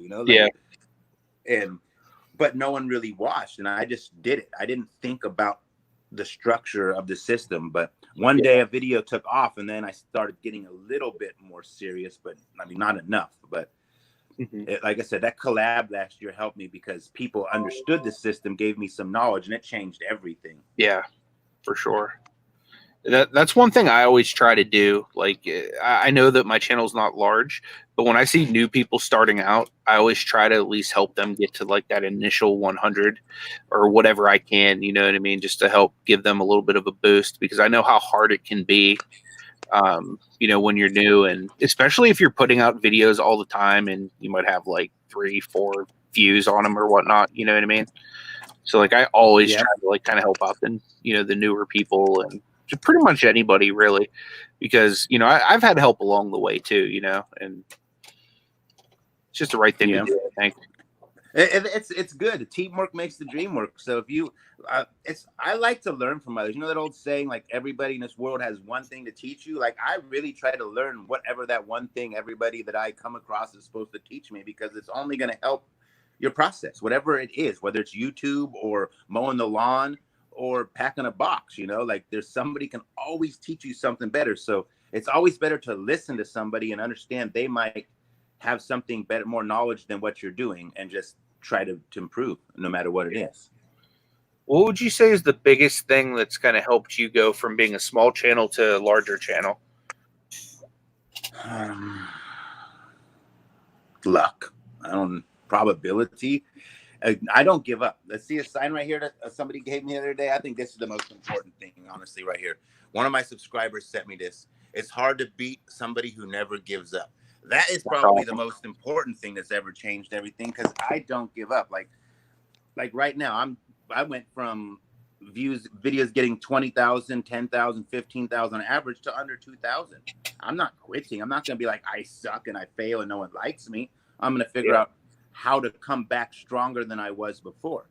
Right. And that's probably my best tool, is perseverance. But I got lucky. So like I said, I started doing storage videos before there was even Storage Wars. Like, I literally actually did the first TV pipe for storage businesses. So like, I was before all that. And then I did these videos for like 8 years when everybody thought it was crazy. Everybody's like, no one's ever going to watch a storage video. What the hell are you doing this for? And I just did crappy stuff. But I had one video where I found 26,000 cash. And somehow throughout that 8-year period of doing garbage, that video took off, got like 4 million views, and it kind of positioned me to get on the road for having a successful channel.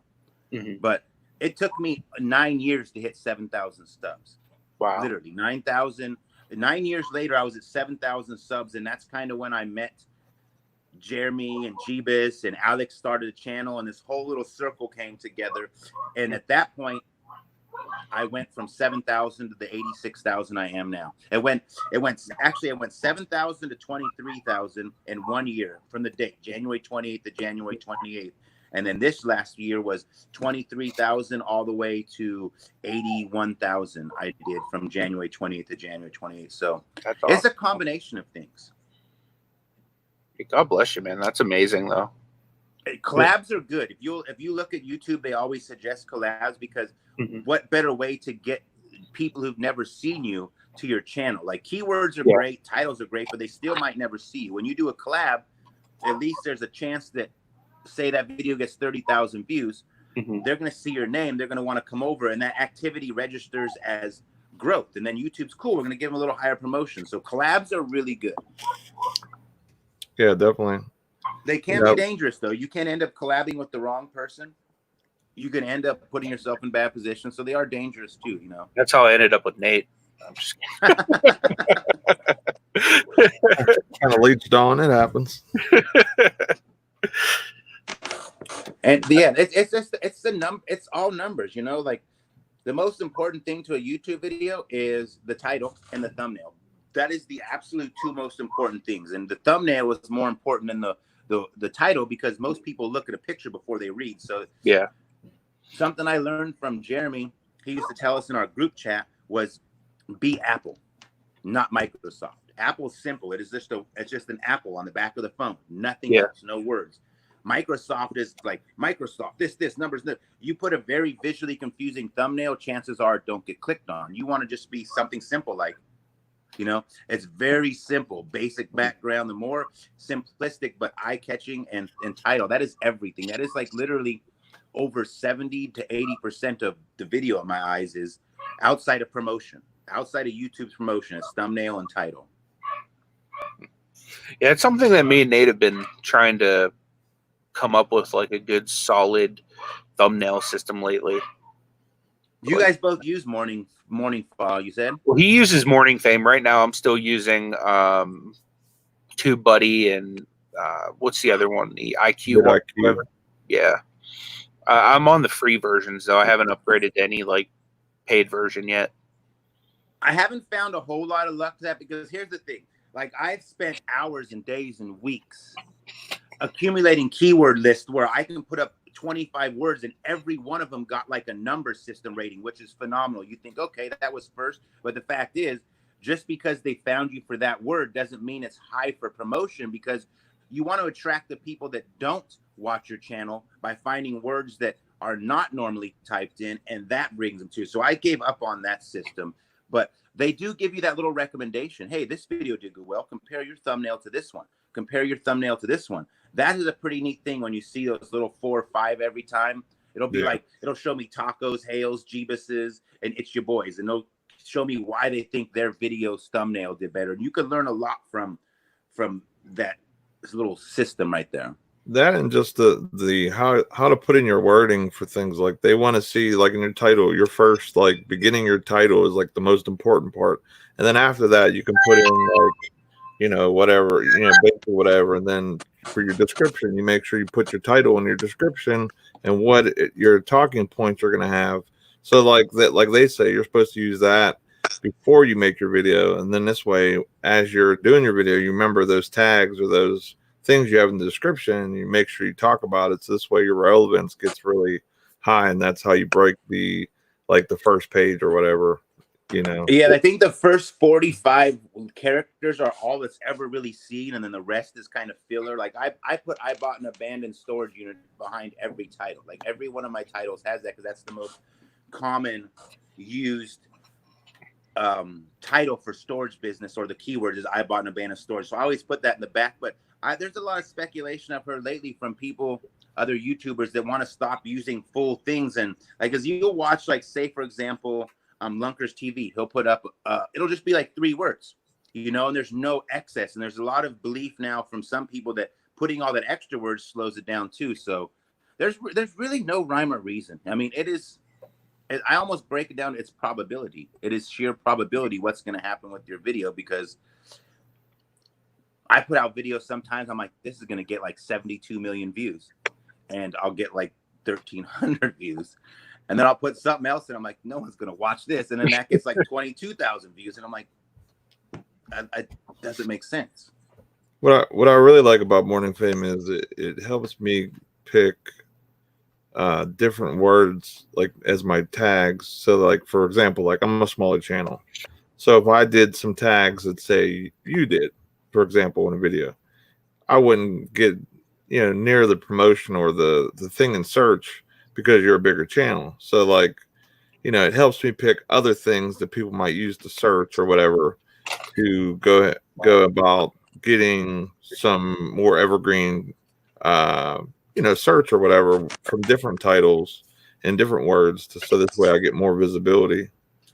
So that exactly. You want to spread the visibility as much as you can so people can see you. But if you use the same exact things as bigger channels, chances are they're going to get promoted first. Oh yeah, because, right. So that's a tricky thing too. But it does work, because I used the same keywords a while ago. Jeremy shared his with me, and I used those for a while, which was the same as his. But my channel did pick up heavily the second I started doing that. Yeah. Yeah, like one of the like with the pre-records, it's like I said, it's better for those. Live's not as much, but it kind of gives you a good idea on some things. But with the pre-recorded, like I did one on Shop Goodwill. Like I made the first page on Shop Goodwill from the video I did, which I mean that's the goal for me, just to hit that first page. And I was showing somebody, you know, like how I hit it, where I was, and what, you know, my relevance and stuff was, which was all really high. It was really awesome. Ooh, I can't stand it. Shouldn't you be getting ready for an auction, Mike? Yeah, I'm already ready. Like I'm quick. I'm not one of those people who are super prepared. Like I kind of like spur of the moment is so much easier for me. But my auction everything's already ready. I got everything laid out. I'm just waiting for my daughter to get here. But see, it's that simple. Like that's all I do for my auction boom. It's gonna be so epic, man. I have pretty much that same light. What time's your auction? Is it today? 10 a.m. It's about an hour and a half from now. Oh, okay. Yeah, that is right. I remember you talking about it. 1 o'clock our time, I think. That's right. Yeah, I still gotta wait for my daughter to get home. She stayed the night at her grandma's. She's my assistant, so she'll be here soon. He's got all kinds of OG Pokemon cards and like Yu-Gi-Oh stuff and Magic and Magic cards are hard right now. Yeah, it'll be fun to see if I make any money. Like I said, I'm running out of things to sell because there's no storage units. So I just been buying off of other people, and this whole lot of stuff is from another storage buyer. There's actually more. I have a second auction that's going to have some even better Pokemon cards because I have like 7 binders that are all holograms and stuff. So that'll be my next. I'm doing one auction a day this week. I want to try something different, and I'm just letting things go because also I like seeing other people make money. So a lot of stuff I'm selling, people are making like fair amount of money off of. It's not like I'm getting over value of stuff. Like I'm selling lots of stuff and other people are just listing it and making money as well, which is to me the circle of life. Keep it all going. Definitely. Yeah, Aaron, you can feel free to use anything that you've ever heard me say on the internet.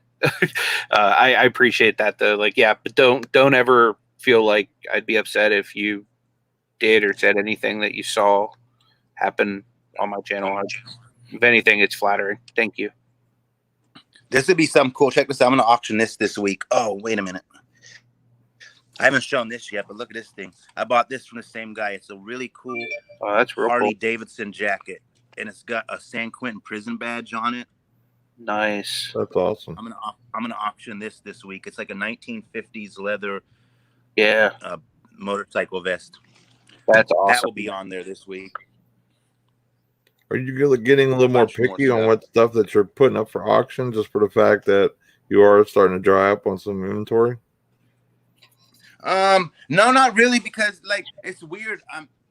I've been averaging like 1,000 a day on my 2-hour sales, and it's just lots of stuff. Like I'm selling Christmas stuff, I'm selling vintage clothes. I'm just making piles. It's not like I try to just do one thing, but I'm making piles that either people can get a good deal for collecting, or they could just resell it. Right.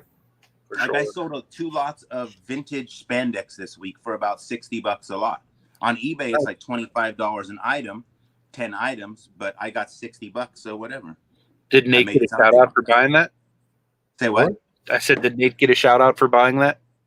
The spandex.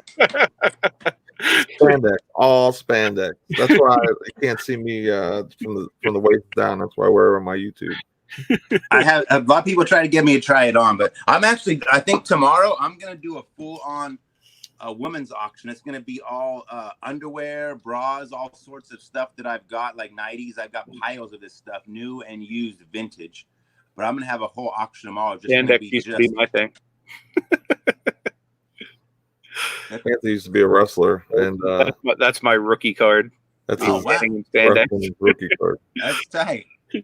I thought that was the Big Show for a second. Yeah, not quite as good shape. I used to love wrestling. The Rock is actually probably my hero right now in life. The person I look up to the most. The Rock is awesome. He was so close to going pro. He was at Miami, and then to have to quit playing football, which I'm sure he did most of his life, and then find something else to be good at or go towards. And then wrestling is very physical as well. Just being able to do some of the different things and everything else. So he was still able to do that at least. Yeah, turn that into being a big screen actor, which is amazing. So he could have easily just said, I'm just gonna lay here on this couch and pity me and blah blah blah, and he just kept it going, man. So. Oh yeah, he did have some good help. The fact that he grew up in the wrestling business and his dad was Rocky I don't know how to pronounce his last name. Yeah. that's also helpful too. But his story of how like football flopped and he had $7 to his name, which is why he calls himself $7 production. That is like, that's inspirational to me. You know, it helped me last year when I got me and the kids thrown out of our home and into a hotel, and I had $3 to my name. It was things like that that helped me persevere and move forward and do what I had to, even living in a hotel day to day. Definitely. And he's just electrifying. He's just funny. The guy has a lot of good, positive energy. It's something to be said. He just has that it factor in everything he does. Like literally, he could do any job on the face of the planet and just be the best in the world at it, I think.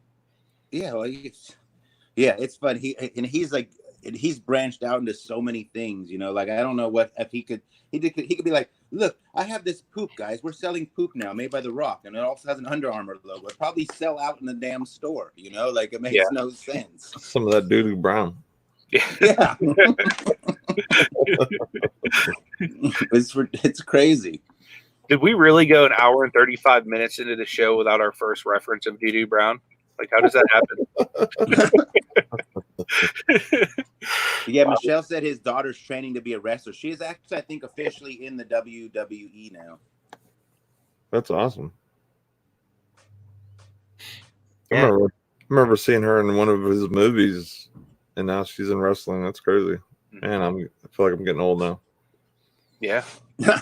She was like 6 years old, and like, you know, one of his, I can't remember what movie it was, but I remember him saying that his daughter was in that movie, and now she's being a wrestler. So that's crazy. Yeah, I hate to break it to you, we are getting old though. Yeah, right. Definitely. Time is flying. Let's hope we get through this pandemic already.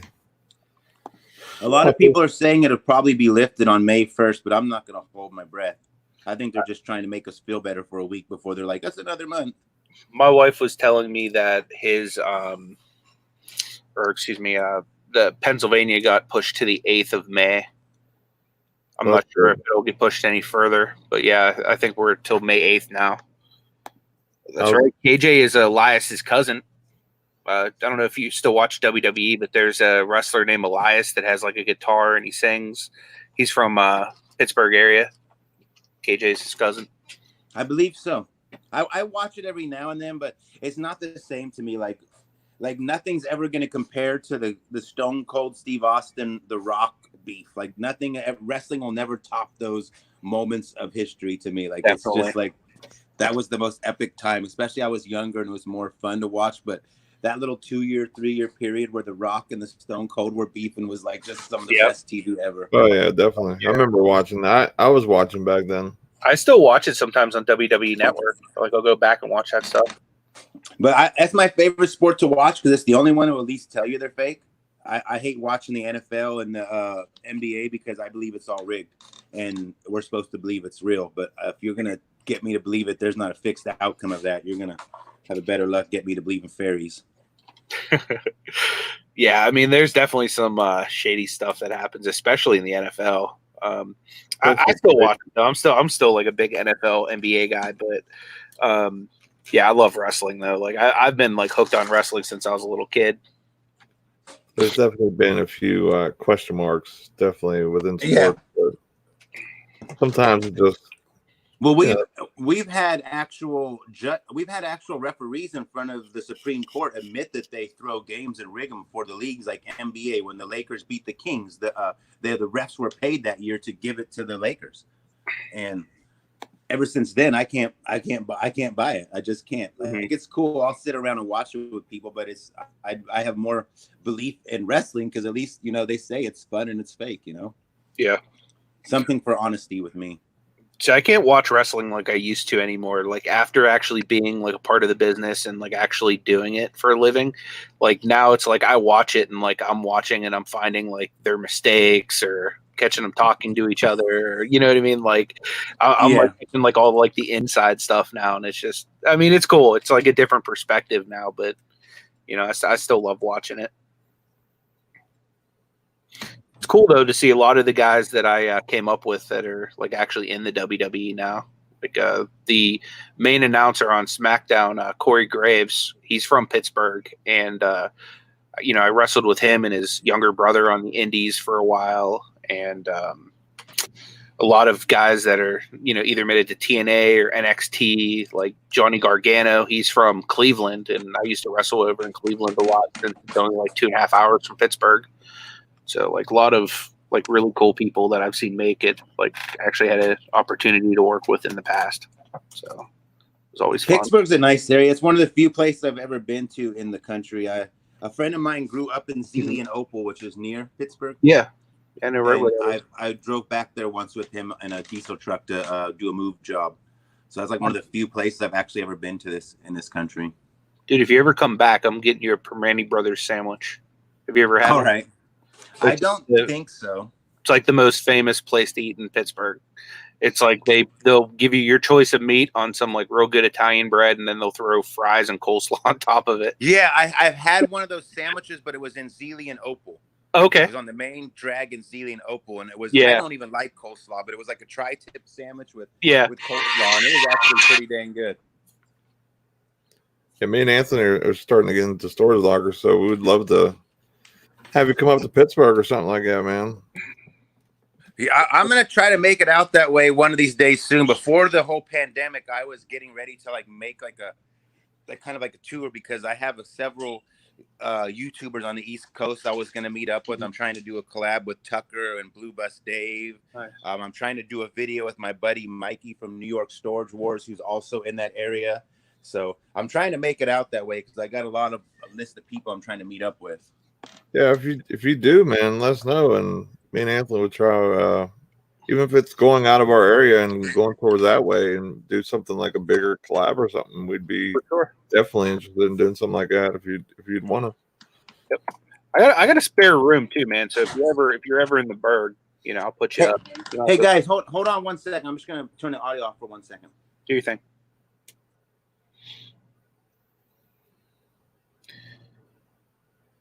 I looked at Paul's Little Rock, Baby Rock. That thing is crazy. Yeah. I never seen anything like that before. For sure. It's like a little, it's like The Rock had a baby and it turned into a wrestler and put some baby clothes in. Now it's turned into a mukbang. Mukbang!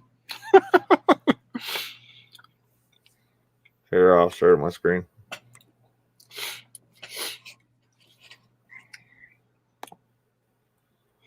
Oh my! What is this? It's the Little Rock.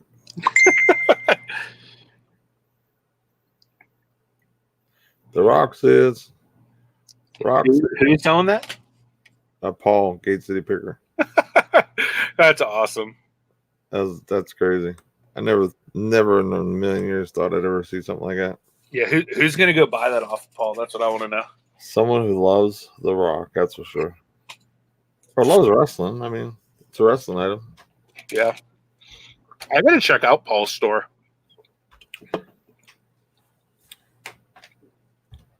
Because he probably got some cards that I might want to buy. I'm gonna put up some Jordan stuff today. Yeah, I am too. See what happens. I got Shaq rookies. I got Penny Hardaway rookies. I got Mario Lemieux cards. Barry Bonds, King Griffey Jr. Sorry, Kevin. I got a Johnny Bench from the 70-something. Sorry about that. The little woman was getting ready to go to work, and I like walking to her car. Most important thing of my life is that woman's smile. So that's awesome, man. So what's on your guys' plans today? What you guys got scheduled for today? I got to go to work at some point, sadly, but I got to pack a few things and then do a little bit of listing and then go to work and then come home about 7:30, hopefully. So you have an actual job outside of resale and YouTube? Yeah. Until about yesterday, it was going to possibly be, full-time reselling until my car the engine decided to basically take a dump on itself. So now I got to figure out what to do with that. And then all the car dealerships and stuff aren't even selling cars because they're non-essential. But supposedly they passed the law that I'm able to buy a car over like online or over the phone. Basically, they would drop it off, and then I would have to wait till everything opened up to do the paperwork or something like that. Oh, So I wow. guess they would have to do like the credit apps and everything over the phone, I guess. Which, Oh, so in you my might just opinion, be. I like They it better. drop the car off before all that. Yeah, supposedly they'll drop it off as long as your credit's good enough to get the loan. Oh, that They'll sounds like fun. And then just tell them next week you don't want it when they're done with all the process. right. I'll tell them I'll be like, I'll take that Lambo right over there. I need it just for a day and a half. I just want to do a video. That's funny. No, I'd say that. They look at my credit, but like, yeah, you can have like a little Hot Wheels car Lambo. But yeah, I got to figure out what I'm gonna do with that now, because to throw an engine and get a couple things done in my car, it's about $4,000. So that sunk a lot of my capital that I had built up down the tubes. So chances are I'm probably gonna try and trade it in, get as much as I can for it, and then just refinance another vehicle, I guess. If the vehicle is in great shape and usable, putting a motor in it sometimes is not a bad idea. I did that with my F-150 at end of last year. It sat for like 2 years when it died, and finally I hit a couple good lockers, and I got a whole new 100,000-mile motor put in it with, all sorts of nice little things done for like 3,500. But that car's gonna be good for another 150,000 miles now. Yeah, like it needs other work. Like it needs I don't know, like he said altogether, like for me to get it up on the road like legal again, it'd be like $4,000 for an engine. It's only a Chevy Malibu, so it's probably only worth $5,000 to begin with. So basically, it'd be like buying the car again. But like you said, like if I fixed it, then now it's a solid car for X amount of years or whatever for me driving back and forth to work. But I need an SUV anyway, just for the stuff I'm buying, moving boxes, the kids. I got 3 kids in a little Chevy Malibu I've been trying to get through. And then my wife wants another kid, and I told her no. And I think she finally gave up on that, I think. But we'll Kids see. are great. I love my kids, don't get me wrong, but I think 4 of them would just be, for me in my situation right now, I'd either have to get a new house, a new car. It'd be like life-changing, in other words, because of all the, changes in the room and everything that I would need to do. I'd rather have a new car, a new kid than a new car. Me personally. Yeah.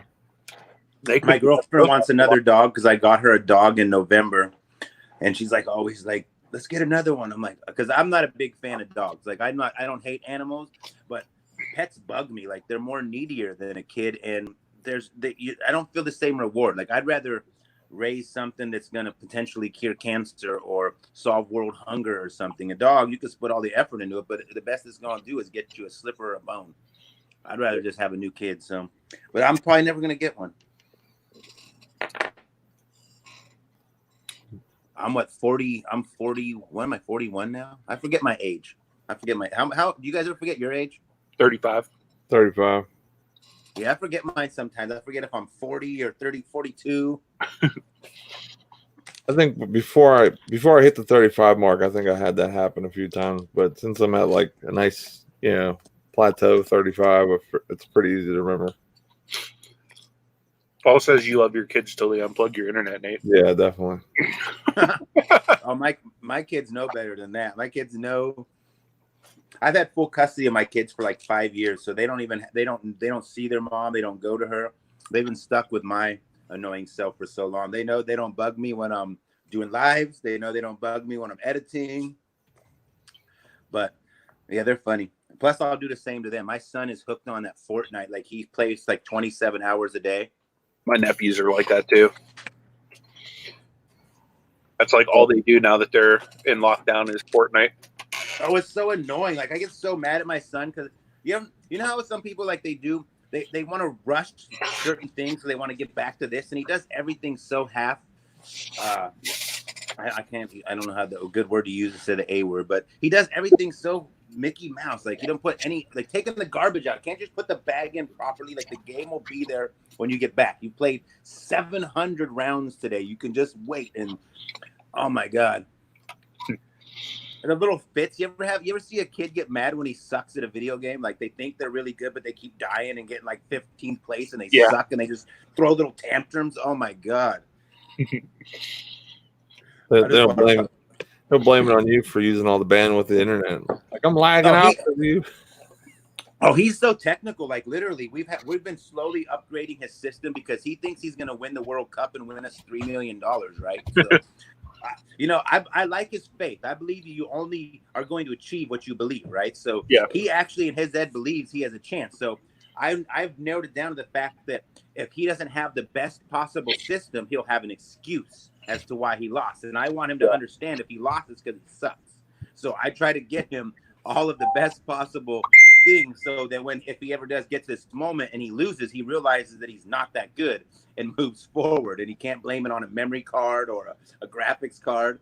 And he's talking megahertz. Oh, Dad, this monitor needs to be 27 inches. 32 doesn't have the right frame rate speed and the megahertz. And I'm like, what in the hell are you talking about?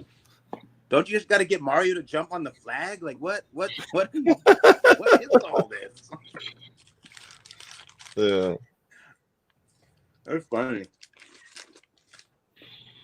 So do you have he's hardwired to the computer, whereas the rest of us have Wi-Fi. We put the modem in his room, so he's getting a solid like 400 megabytes per second transfer, and my lives lag because he's got all of the bandwidth on his hardwire. He's sucking all out of the hardwire, yeah. And then every 20 minutes you hear him slam his feet on his floor when he loses. Oh, I'm like, man. I can't count how many times in the last 2 weeks I've darn near threatened his life because I'm tired of hearing him slam his hands on his desk. And he's got like multiple screens going. You think he was Bill Gates running the stock market or something. And he's dual wielding Fortnite and Minecraft up there. You know, it's like, man. Holy moly. Yeah, he plays two at once. But whatever keeps them happy, that's what I like. That's the only thing I like about video games, because a lot of parents will be like, oh, you let your kid play too much video games. Well, this day and age, teenagers are doing some dumb stuff. In the state of California, the average 7th grader has already smoked marijuana. Like, everybody's doing wild stuff. I'm happy my son at 15 years old just sits in his room. He ain't got a girl pregnant yet. You know, he ain't got a DUI. He ain't got a felony yet. You know, he just plays that game. And play your game, son. Whatever you got to do to get to be an adult without messing up your life too much, I'm fine with it. Definitely. Yeah, I'm the same way. If my kids want to play video games and sit in the house or the room all day, go ahead. But I'd rather them do that than, like you said, you know. Yeah, it's exactly. Because today, I know a lot of kids now because my daughter and my son are both teenagers. She's 18, he's 15. And I've been introduced to today's modern teenager through Snapchat, and the kids are doing some crazy stuff. Like it's bad. I mean, it's worse than the 70s in my eyes. Not that I have anything against the 60s, 70s. I'm just saying the kids have access to things like never before. So anything that you could do to keep your kid from being out in that world and thinking that you have them on lockdown, when the fact is that it's all right there at their disposal. You go on a Snapchat and kids are selling every single thing in the world right there on a post. Like, you can't hide from it. So it's better to keep your kid kind of secluded almost, in my eyes. Definitely. I was a gamer, so that I'm totally fine with that. You know what I mean? 'Cause I did the same thing. I was in my room. I'd go home from football practice. I'd go in my room. I'd play EverQuest or World of Warcraft for all hours a night. And, you know, when my son was born, I didn't really get along with his mother. Like, she annoyed me, and we just were still together, and we ended up having another kid. And the only way I can keep myself home was I went and bought Final Fantasy 11. So for the first 8 years of his life, I didn't log out of Final Fantasy 11. I had 2,200 game days logged into Final Fantasy 11. So I know what you're talking about. Yeah. I just enjoyed it, man. That's what I told my mom too. I'm like, look, a bunch of knuckleheads living around. Like, we lived in a good neighborhood, but it was just our city in general. I mean, everybody has a bad part of the area or whatever. Yeah. And then all my friends used to go towards that way because, like, the parents were a lot less loose about doing stuff or whatever. And I'd be like, I really didn't want to go down that way, you know, but just kind of how things work, you know. Yeah, well, it's so easy to become a product of your environment. Like I'm statistically probably an anomaly because I grew up in a very bad environment. My parents were addicted to meth my whole life, among many other drugs. They had all their friends were like I've lived with people. I've lived with so many different types of crazy people. I mean, I can't even get into it, but Yeah. I've come from every statistical environment that should have took me to prison or jail, and I've done everything I can to stay out of those problems by just minding my own business, being like a nerd. Like I was a nerd in high school because everybody else wanted to go party and drink and stuff, and I go home and watch people shooting up and murderers walking in and out of your door, stuff like that. I didn't want to do all that. I kept to myself. I sat in the library every day and read the sports page at lunch while everybody is off in the back of the gym, or you gotta keep your mind right. That's awesome to hear how you've overcome like that, because both me and Nate have similar backstories. So it's always awesome to hear, someone else that came from a similar, upbringing and, has really overcome. It's hard. You have to literally persevere. Like there's a lot of people in this world I love, people I've grown up with that I consider cousins, brothers, and I've had to distance myself from them since I was a teenager till now because they kept doing the stuff that our parents watched, or they became a product of their environment. And it's hard when you have to walk away from people that you truly love, but if you stick with them, you're going to follow the same path, or they're going to get you caught up, Yeah, absolutely. But I pride myself in the fact that I've never been pulled over and got a ticket. I've never been handcuffed, except for the one time the police thought I robbed a $125,000 truck, and I ended up in a raid over a Craigslist post. Never buy tools off a tweaker in your storage unit. That's all I got to say. If there's a tweaker a couple doors down, he's like, "Hey, I got some amazing tools and some laptops and some golf clubs. I just want $1,000." Don't do it. Holy moly! I ended up at my storage unit. I put up a generator on Craigslist. Cop shows up. Didn't know it was a cop. He comes in and he's like, "I'm gonna go get my cousin. We're gonna come back and look." And he comes back with the guy whose truck was stolen. "Oh, we're gonna go to the bank. Just wait here one more time." They come back, and then all of a sudden, 18 cops, guns to your 5-year-old son's head, everything. Wow. Yeah. Oh man, crazy. Never forget that. Sorry, So I don't buy stuff off of. That's why I like storage units. If let's say you buy something in a storage unit and it's stolen, at least you have a receipt and you have kind of your get out of jail free card. When you go buying stuff on the streets or 7-Eleven, you can potentially get in trouble because they're going to think you're aiding and abetting. You should have known better. And yeah, you can get caught up with a misdemeanor charge or a felony charge, depending on how much stuff was actually stolen or whatever. Oh yeah, well, they thought I was a crime boss. They literally told me, they're like, you're the head of this little crime ring. I'm like, I am nobody. I was on Final Fantasy all this morning. I'm with crime ring. They actually booked my friend. They took him to the police station, gave him a booking charge, and they made me ride along to catch the criminal. Wow. We show up to the storage, and they're like, "Oh, his brother's a police. Give me a minute. I'm gonna go talk him out of his car." He leaves his gun. I'm like, "Bro, you had 18 cops of guns. This is the first time I've ever even dealt with cops on my own. It's like, you had a gun to my 5-year-old's head, and you're gonna go talk the criminal out of his car all nice and kind, jerk off." Wow, that's crazy. It's a wild world. Selling stuff can be a nightmare, I've had some stories. Yeah, I can imagine, man. Wow. But that's the problem when you are a reseller, is you're hungry. You're always, the idea is to make money. So you look at every potential investment is why pass it up. But I've become I profile a lot. Like when you walk the flea market and you could tell some guy's been up for 2 weeks and, "Oh yeah, I'll take $20 for that." Like, no, I'm just gonna keep walking. Yeah, for sure. But that's the way it goes. So is there anything, obviously your auction's coming up at in 1 hour, so we don't want to keep you too much longer because I know you got to probably prepare and do stuff. Oh, I don't do nothing to prepare. Is there anything we can help promote for you? Like anything coming up on your channel or anything that you'd kind of want people to check out?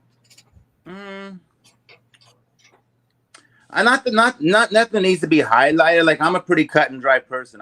I'm consistent. Like once this pandemic's over, I'll go back to doing your normal unboxings. For now, I'm just kind of like buying stuff and then unboxing that to try to keep videos rolling. And I'm trying to test something else out because you never know if YouTube actually becomes something or if it'll just be this cool little platform to hang out. But I'm trying to do an auction every day this week because I want to see what potential could be made, you know? Yeah, like, definitely. So this whole week, I have some great stuff. Like this auction today is a good lot for either a reseller or collector. I'm going to be watching for them Pokemon cards alone, man. Oh, did you see the video from last night? Yeah, dude. Yeah, that was awesome, man. Like there's one lot that's got 48 holograms, I think, and that could be like $1,000 potential. I don't freaking know, but I know Pokemon could be like $10 or like $300 for one card. And then I got a second binder which has like another 30, 40 holograms in it, but I still have 7 other big binders that I haven't shown you. That'll be the next auction. I think it's going to be even better ones. And then I have a whole second auction that looks just like today's that I'll do probably Thursday. I have a whole woman's panties and lingerie type of auction I'm going to do tomorrow. Friday, I'm going to do watches. I spent $2,000 on 83 brand new watches the other day, like Invicta. I'm just going to auction them. If I make money, I make money. If I lose, that's the nature of the beast. I'm trying to adapt to our new world that I might not be able to buy a storage unit. So I'm going to have to think, how am I going to make money? Because I'm not going back to a job. I'm not going to move furniture again, and I'm sure not going to go work in a drive-through. So I'm a reseller for life at this point. I don't know what else. As long as the cops don't knock on my door for selling it, I'm going to sell it. Do you sell on Amazon or anything like that, or are you just basically eBay? I really want to start doing Amazon. I've never done it, and I'm like most people. Like if I don't know it, I fear it. Yeah. Hey, you want to say hello to the whole world? We're on the live right now. We're right here. Hey, what's up? Salt Princess, my daughter. What's going on? She just made it. Good to see you. How you doing? Yeah, I've seen her on your videos and stuff. Yeah, I have too. I remember she was doing like packing and stuff with you. She actually has her own channel too. She has 4,300 subs on her channel, but she kind of took a hiatus. Yeah, I think Myra's dropped a couple links for her throughout the show. Oh, okay. Thank you, everybody that's dropped her links. Yeah, she took a little hiatus. She's been pretty heavy at it, but hopefully she'll get back into it soon. Nice. Don't shade me. Well, I'm not shading. She got mad at me and didn't talk to me for like 2 months. So she became an adult and she wanted to be an adult for a while. So I let her go experience adulthood. And then now she's back and everything's good. Typical, parent-child relationship. That's awesome. Well, if you ever decide to jump into Amazon or anything like that, and you want some tips or help with that, me and Nate would be happy to help you out and get you started on the right path. I'm sure you guys know Fat Man the Flipper and El Cuban also. Yeah. I talk to them a lot. Like literally, we have a little group chat on Facebook, and we're like best friends. We talk around the clock in this chat, and they've convinced me to start setting my books aside. So I do have, like, for example, like a small little portion of about 15 boxes of books. And my next step, I don't even have an Amazon account. Like I need to start one from ground up and just get going on it. So I just don't know where to begin. Get the free account first until you figure out how many items you're really going to start selling, or if you're going to do FBA like real heavy, just get the free one just so your account is started, because like it's like almost like a wine. Like the older your account, the better for Amazon, because then you're getting gated stuff faster and so on and so forth. So, but yeah, just get that and then just go from there, really, because you could kind of judge the how things go. Because at first, if you get the free account, they charge you an extra $1 per item you sell. But if you get the pro account where you pay $40 a month, then there is no fee per item. So basically, if you're going to sell more than 40 items in that month, then get the pro, or you just pay the one fee. If not, just get the free one. I would imagine that I would need, like, I'm a person who's all in. Like once I do something, there's just stay out of my way, because like I'm gonna be full force, and I buy storage units normally. So if this goes back to the way it was, I know I'll need a serious Amazon account, because I have a supply of stuff that is it's endless. I buy so many storage units, but I have a dream, and my dream is basically that I somehow buy a warehouse or rent a nice warehouse, and I find at least 2 people who just feel like listing at 8 hours a day, pay them well, 15, 20 an hour minimum, and they list to all the services like Amazon. I want an Amazon, I want a Mercari, I want a Poshmark, and of course I have eBay. eBay is great to me, and I want to be able to just distribute everything from a storage to one of those platforms and throw the rest of the way, because I'm tired of the flea market. I'm tired of loading and unloading for $800 to $1,000 before expenses, when you could pay somebody $120 in a day and they could list you $4,000 to one of those platforms, and you'll sell more per item. If you, from what I understand, like Mercari is really good for electronics and games, which I've never used yet, and Amazon's good for like books and newer stuff. I could be wrong. And Poshmark's great for clothes, and everything else is eBay sales are just phenomenal. Yeah, for sure. Yeah, like what was I gonna say? I forgot what I was gonna say now. But use stuff on Amazon is great too. But the thing that's great about Amazon is 2 clicks and it's listed. There's no like having to take a photo and do this, do that. And then if you have like a program called VENDOO, you can list from one service to another with a couple clicks. It's really, really easy. So you don't really have to hire somebody. I haven't tried that yet, but I heard there is a thing that puts it to all the programs. I need somebody to list the stuff. Like to me, when you're a business owner, right, you want to do what you do best, right? Your best attribute should be running your business. And so it's like you don't see Ronald McDonald flipping burgers at McDonald's. He has somebody doing it while he's making commercials. My best attribute, I think, is buying storage units. I don't think I'm the best ever, but I can promise I'm probably in the top 5 people for picking out storage units. And that's what I should be doing. I should be out every day buying, not sitting at a flea market making in 500 in sales, missing a $20,000 storage unit. So I need somebody to list for me, because I can't do that in YouTube and be a father and significant other and as well list the 5 platforms. I'm not. It's super tight, man. But eBay is phenomenal. Like if I never get another platform, I'm very happy with eBay. Yeah, eBay is awesome. I love eBay. I like the numbers. Like I didn't take it. I used to do eBay heavily before YouTube. I was like super eBay man, and I was hitting like 100,000 a year in sales.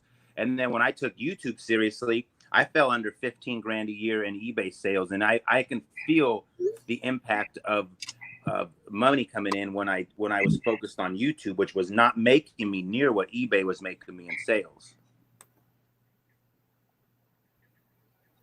But I've done more in the last 90 days than I have done all last year on eBay. That's awesome.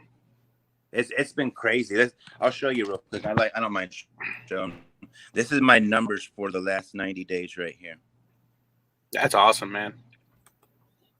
And that's not even that much. That was only 293 items. It's not like you have to sell 10,000 That shows you have high quality stuff. I try to put everything worth 15 to 20 bucks. If it'll get 15 or 20, I'll slap it on eBay. But I try not to do too many $5 and $10 items.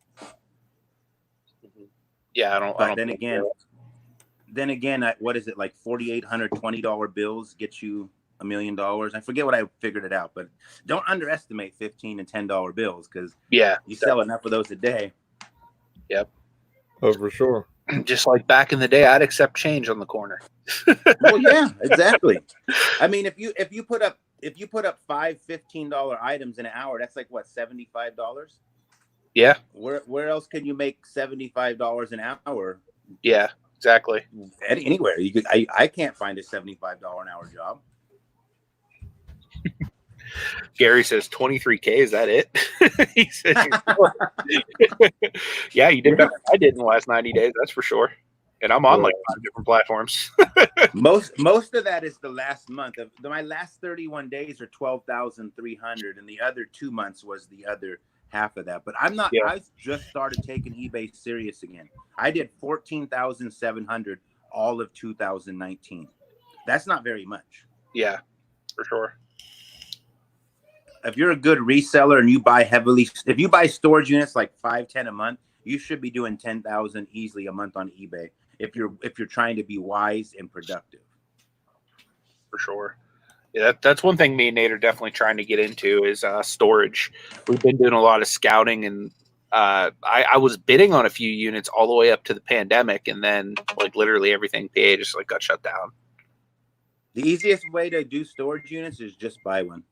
Don't think about it. Like if you go with your gut, don't use your brain. Just like anything in life, when you use your brain, you overanalyze, and you either talk yourself out of it or convince yourself to do something you don't feel comfortable with. If you just follow your gut, it's all natural. That's real good advice. Because I know a lot of time I have like, I'm sure Nate probably has too, like, because he's very analytical too. But a lot of times I'm like, well, is this really a good investment? Should I do this? Should I do something else? And yeah, I think that's good advice. I'm just gonna snag one as soon as they're available. Well, it's there's a lot of people tell you profile a storage unit. Look for this item. If you see $500, then you know if you bid $300, you're gonna make $2. The fact is, my best looking storage unit ever was a 48-foot container of all brand new boxes. I lost $5,600 on that storage unit.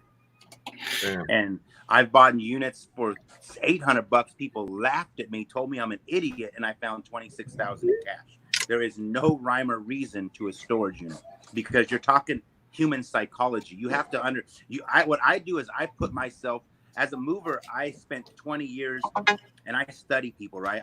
That's what I do. When I walk around people and I'm around, I study them and I study how they live. And I try to profile the person, what kind of person that is and what I think might be lurking in the hidden boxes. Not what you see. It's about what you don't see. Yeah. That's awesome. Like that's a really smart way of doing it too.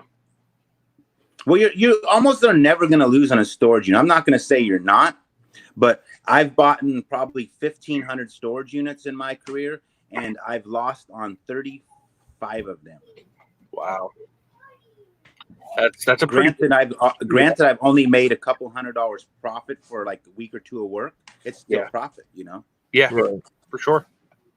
As long as you're going forward and not backwards overall. Yeah. That's good shape. You never know. Like you just don't know. I can go on and on about the great finds I've had in storage units. Like I've hit in $40,000-$50,000 lockers at least 15, 20 times. I've been partners with people on every one of them darn near. And so my profit margin's small after 4 months of sales, but still I love the job. Like I literally love storage units. It's not even about the money. Like I spent a lot of my childhood wanting to be an archaeologist. You know, you want to go and you want to go find King Tut's tomb, or you want to dig up a Tyrannosaurus Rex. You know, this is the closest thing to it. Like you'd never know. Yep. Sometime at the middle of last year, I remember somebody bought a vault in LA. It was on one of Dan Dotson's websites. He showed a photo, but there was a wood container nobody wanted. It went for $175. Mm-hmm. Dude sold a Picasso for a few $1 million. Dang. Out of that vault that nobody wanted. Nobody wanted it. That's awesome. And that's my dream. I want to find a real Picasso and sell it, like a genuine Picasso paint. That's like I have a dream of finding that, and also 420 gold coins in a book, just all perfect, all the pages graded. That's my two dreams. Right. But you could find some stuff. Like I've had this last 8 years of the storage business has been phenomenal to me. Last year I was homeless. Luckily, the Jeebus family let me stay with them, and I managed in that month to get up my funds again because hotels were killing me at $130 a day with my kids and the bills and stuff. So I went all in on one storage unit for $1,100, and I hit like 8,000 or 9,000 in gold and silver scrap. Turned around and invested all that into a $7,000 storage unit, which ended up bringing me $25,000. And then I ended up hitting a series. I hit like the art locker that brought me another 20 grand. Mm-hmm. I hit the silver hoard locker that brought me 30 grand. Like I hit a series of things, and there's a lot of potential in storage businesses. That's awesome. Where do you typically store everything? Do you keep a locker for yourself, or? Okay. I have a 30 by 30 at Public Storage, which runs me $600 a month. Okay. But that's cheap. I'm in California. A 10 by 30 in California is about $380. Okay. So I have 3 of them at public storage, but it's 1 unit. And for some reason, I'm at 600 a unit. So I just keep it for the fact that it's so cheap. I haven't even used it in like 2 months, but I can't find a space of that nature. Yeah, that's definitely a good size. But I'm a turn and burn type of guy. There's a lot of people in this business, and even like a lot of YouTube subscribers and stuff, they think I'm an idiot. They think that I don't make money, that I just overlook stuff. But I have it. The psychology to me is there's a never-ending supply of stuff. Like unless you find a Picasso, unless you find a Van Gogh, unless you find a rocket ship or a Tyrannosaurus Rex or a Triceratops horn or something, everything is trivial. Every house in America has the same stuff. They got living room stuff, garage stuff, kitchen stuff. It's just sometimes a little better quality. Most people don't have intrinsic stuff. So I'm a turn and burn guy. I don't want to sit on something unless I know it's worth a few $100s. If it's not, I sell it, get anything I can, and I buy more, looking for that 1 in a million item. That's the key, is finding a 1 in a million item. You end up making more turning and burning than you would holding stuff anyway, because you'll end up paying to store it and whatever. So yeah, that's a real smart way of doing. I do that on most of the stuff I sell too, is just quick flip, trying to get my money back plus a little more, and just keep throwing it into something else. Time is more precious. If you have to take something to the flea market, unload it, put it on a table, don't sell it, bring it back, put it in your storage, then wait again, put it back in, it's lost its value. Time is so precious. I typically, if something makes it to the flea market 2 or 3 times, I normally just drop it off at Goodwill and take the tax right off towards the business. I almost never bring an item to a flea market twice. Almost never. Like if it is good enough, like 20 or more to put back in my truck, it is either going bye-bye the next time or it needs to go on the internet, because I give everything away. When I go to the market, 3 hours into selling, I'm at $1. 5 hours in, I'm free and I'm driving off. Like I will not bring something twice. I actually started that a couple years ago. Whenever I was selling at the flea market regularly, I would always have a really big box that just said free on it. And it would be a whole bunch of stuff that I was going to donate that really wasn't worth selling, but I would bring it because it would draw so many people into my table. And being that they're already taking stuff for free, they would look at other stuff and be like, okay, well, I guess I'll pick this up for $1 or $2 or that for $1 or whatever. And it was like the best advertising you could have, because everybody wanted to come dig through the free box. So for me, I take a 16-foot trailer load out full, front to back, top to bottom, and everything is free at 10 o'clock. Everything is free. That's awesome. But I like I said, it depends on how you think. If you don't feel comfortable with that system, it's not going to work. But you have to have faith, and that's what I think lacks in a storage buying business. Is you have to understand that it's endless. There is endless supply. There's endless dollar items. There's endless coffee cups and DVDs and coffee tables and dining tables. Holding on to that one for an extra $20 is a waste of time. Yeah, for sure. Tom Cruise says some of his best deals came from you. Yeah, Tom Cruise has bought a lot of stuff off me. I've known him since I was about 10 years old, and I went to the Boys and Girls Club, and he used to run it. I've known him for a long time. That's really awesome. Yep, and he buys a lot of my records. He'll buy my collections and resell them if I'm not going to list them to eBay. That's awesome, man. Yeah, I might have to hit you up on some of that stuff too, because I know Nate and I are always looking to buy stuff in bulk too, and that might help save you from a lot of listing on some items. So definitely hit you up. I'm actually going to have Tom Cruise on my channel here in the next week, and I'm going to hold an auction where he's going to sell his records and CDs and tapes, like a bunch of lots of his collections on my live.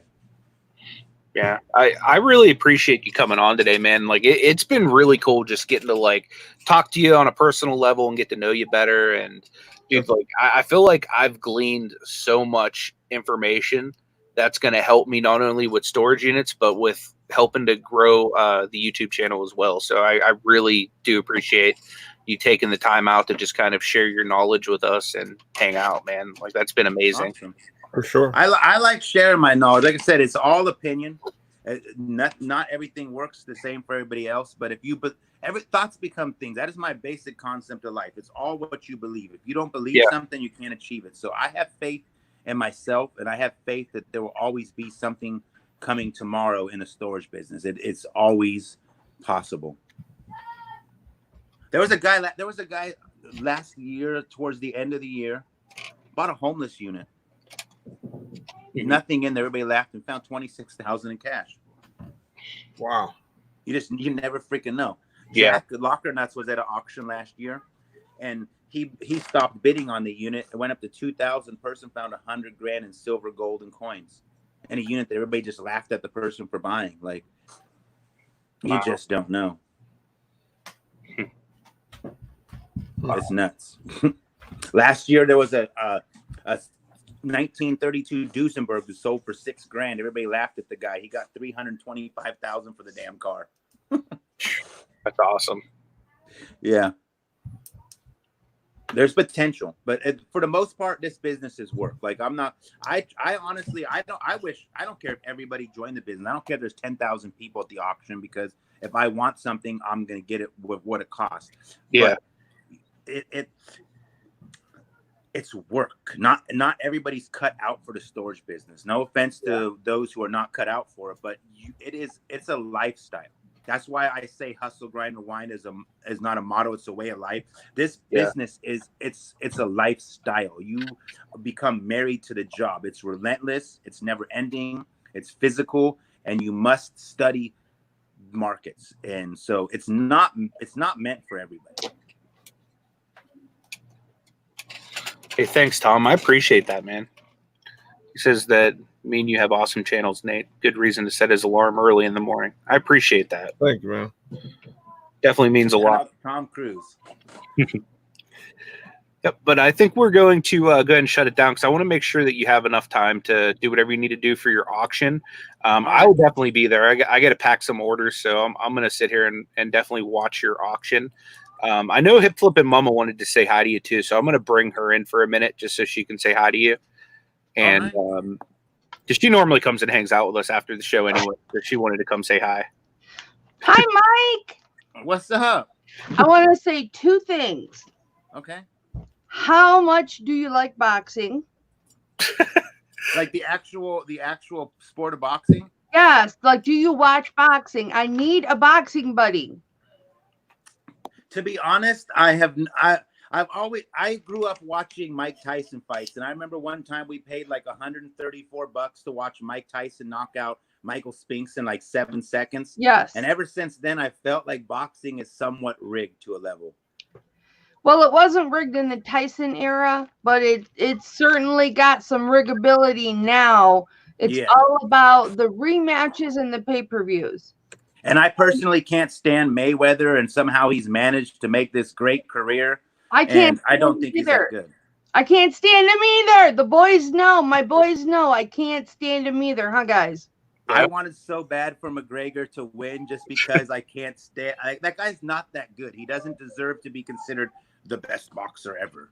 Well, you know what? I mean, he trains harder than probably any other boxer there is. He's from like an hour away from me.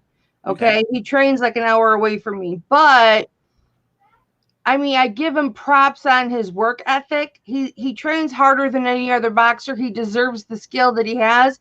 I don't like him because he's cocky and he burns $100 bills that could help the homeless. Exactly. So that's why I don't like him. But question number two is, how old are you? Because I wanted to adopt you, but you're 41, so you're way too old. 42. I'm not too old to be adopted. But good, I'll adopt you, and then I'll have more grandkids. All right, yeah. I'll have 3 more grandkids. But you guys, I didn't expect to be brought on. Lucky I got my Picksburgh sweatshirt on. I wasn't expecting to be brought on live, but this was a fantastic show. Fantastic show. Thank you. Mike, you have much knowledge. You definitely are going to have to come back to the show so that, and I want to be part of that one, so that we can pick your brain even more, because you are absolutely incredible. Yeah, you're definitely a wealth of knowledge. And Mama loves you. I already love you. You can call me Mama. You can call me Kelly, whatever you're comfortable with. I prefer Mama, especially if you're going to let me adopt you. So you can call me Mama. But yeah, definitely. I mean, I saw the light bulbs go on over the heads of my boys here. And so we definitely need to spend more time with you. I'll come back anytime. Like I love going live, and I do it all the time on all sorts of channels. I like it. I almost prefer live more than the videos because it's real. You know, you get to say speak your mind freely, and well, you're definitely a wealth of knowledge. And I'm sorry I was calling you Chris in the chat. It's all right. I like that you appreciate my knowledge. I had a 50% chance. A lot of people just think I'm some California hippie kid like Shaggy or something. You know, that's all they see me as. They don't. No, not at all. I see a devoted dad, a good dad, a structured dad in his own way. And I see a businessman before me, and I absolutely love that. And I love your energy. Oh my God, you and I would just totally rip the town apart with our energy. But yeah, for sure. I mean, we definitely want to spend more time with you. We do private hangouts, working hangouts, and I definitely want you in our private working hangouts if you're into that. Yeah, just let me know. Like I said, I'm always around. I'm one way or another. I'm always around. This type of stuff is just at your fingertips. Your phone's everywhere. Like, do the boys have your Facebook information so we can message you? The Instagram, same thing. Yeah, I have his Insta. Okay. Wonderful. I can't wait to get to know you better, Mike. I'm absolutely in love with you. And you excite me. And it takes a lot to excite me, but you get me excited. So I just want to hang with you and learn in the process, okay? Awesome. And for anybody that's not subbed to Mike, here's his link. It's also in the description down below. Let's get this guy that silver play button because he's super. Oh, absolutely. I'm so close to 100 grand. You know how nice that play button would look right there behind you, Mike? Right. You know what I want more than the play button is just the blue check. Like that, to me, the blue check is so much more valuable than the play button. I don't even know how you get the blue check. You basically hit 100,000 subs and you didn't buy any of them, and it is automatic. Ah, that's awesome. Well, not that, I mean, we're looking at 1,400 subs, almost 1,400 subs, almost 1,300 subs. We're not huge, but we'll certainly push for you. I mean, you'll get there though. Like, I don't know if you heard me say, but I spent almost 9 years. It took me to get to 7,000 subs. 9 years. YouTube is a grind. Yep, we definitely. Our followers are our family for sure, and they are very, very loyal. So if we ask them to go and sub to somebody, they do it. Yeah, I'm sure most of them probably already are though, because Mike's very well known in the community. Definitely. Chris Mike. I never been called Chris. Anthony was like, he messages me, Mama, his name is Mike. I went, oh shit. I've been called a lot of names before. Chris has never been one of them. Well, I'm terrible with names. I call Nate Anthony and Anthony Nate. And so names are not my thing. Names are hard for me too because I'm a face person. But when it comes to YouTube, I know people's YouTube names, and I have a hard time with the actual names because it's already embedded in my head. That's like you're gonna be, Flippin' Mama. It's gonna be hard for me to remember your name. I don't care if you ever call me by my name, as long as you call me Mama. All right. That's what I prefer. I'm a mama to so many people, and it's so funny because Wade Ventures named me, and every time I'm in one of his lives, he always says, "Hey, Flippin' Mama, the mother of the reselling community." That's awesome. I love Wade. Yeah, he's cool. He's really nice. His family's super nice. Oh yeah, he's just a great person all around. We've been friends for a while. He was supposed to be part of our big collab last year, but he couldn't make it. But him and I are working on doing a collab somewhat soon, especially as soon as all this this stuff is over. You know those ramen noodle pants that he has? Yeah. I got him those for his birthday. Oh, wow. That's his favorite outfit. I know it is because he got the ramen noodle sweatshirt. And so I ordered him the ramen noodle pants. And then he became Super Soup. And, yeah, so I take credit for part of his sexuality hunkiness or whatever because I bought him those pants. That's awesome. That's awesome. Somebody asked me how long it took me to get these numbers. I said earlier, I spent 7 years or 9 years to get to 7,000, but in the last 2 years, I went from 7,000 to 87,000. That's awesome. Georgina, I wish you had time. Thousands. Mm-hmm. Georgina was asking how many subs do you have, and I was telling her that you were in the 86,000s. Yeah, I'm just about to hit 87,000. I probably will in the next 24 hours. Well, we'll be watching your auction. I wish you had more time so you could hang with us in the after show. Well, you're getting ready to start here. Yeah. There's. I mean, like I said, I'm easy to access. I'm always game for lives and chats and stuff. Everything I do is from my cell phone, so I don't care if I'm sitting in my car in front of a store or if I'm in my garage safely. It's all the same to me. I used to do lives literally on the side. When I was homeless last year, I just parked my car wherever I was and just sat on the side of the road for my lives. Like I just do what I got to do. Yeah. Bless your heart. Well, your daughter's beautiful. I can't wait to see the other ones. My son is he's all right. He's cute, I guess. You know, he's a good kid. And then the other two are not technically they're my girlfriend's children, but these girls are so adorable. I consider them my daughters now, but she won't let them or her be on my YouTube. Well, that's a mother being protective. Yeah, she does. She's so fearful of like the abduction world and things like that she thinks like if I put the girls on my channel, someone's gonna come to our house, and I can't make her think differently. So it is. Well, what it is. You never know. Yeah, it just sucks because her girls are the most adorable little creative minds I've met in a long time, and I wish they could be on my channel because I just adore them. But one day she'll change her mind. Maybe she's waiting for you to put a ring on it.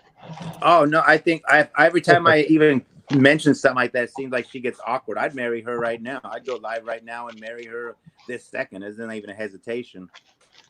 But I think it scares her. She's the type of woman who is not used to that type of stuff. So I am a very sincere and affectionate person. And I almost make her awkward because the way I am and what she's used to. She clearly didn't have a good relationship before you. Yeah. A couple times over. Well, that's great. I mean, that's great that she's got you now. As soon as she's ready, though, I'll put all the rings in the world on her finger because I don't want to let her go. Bless your heart. You're just so sweet. I want to pinch those cheeks. No cheeks. Yeah, guys, I want to remind everybody to please go check out his auction. It's like literally in 20 some minutes.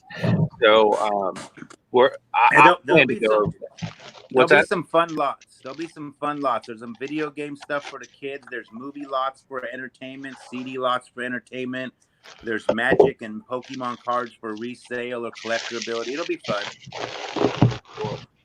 I'm not one of those people who, like, when I sell stuff, if it sells for cheap, I don't care. Like, the point is just to let it go. So I don't mind.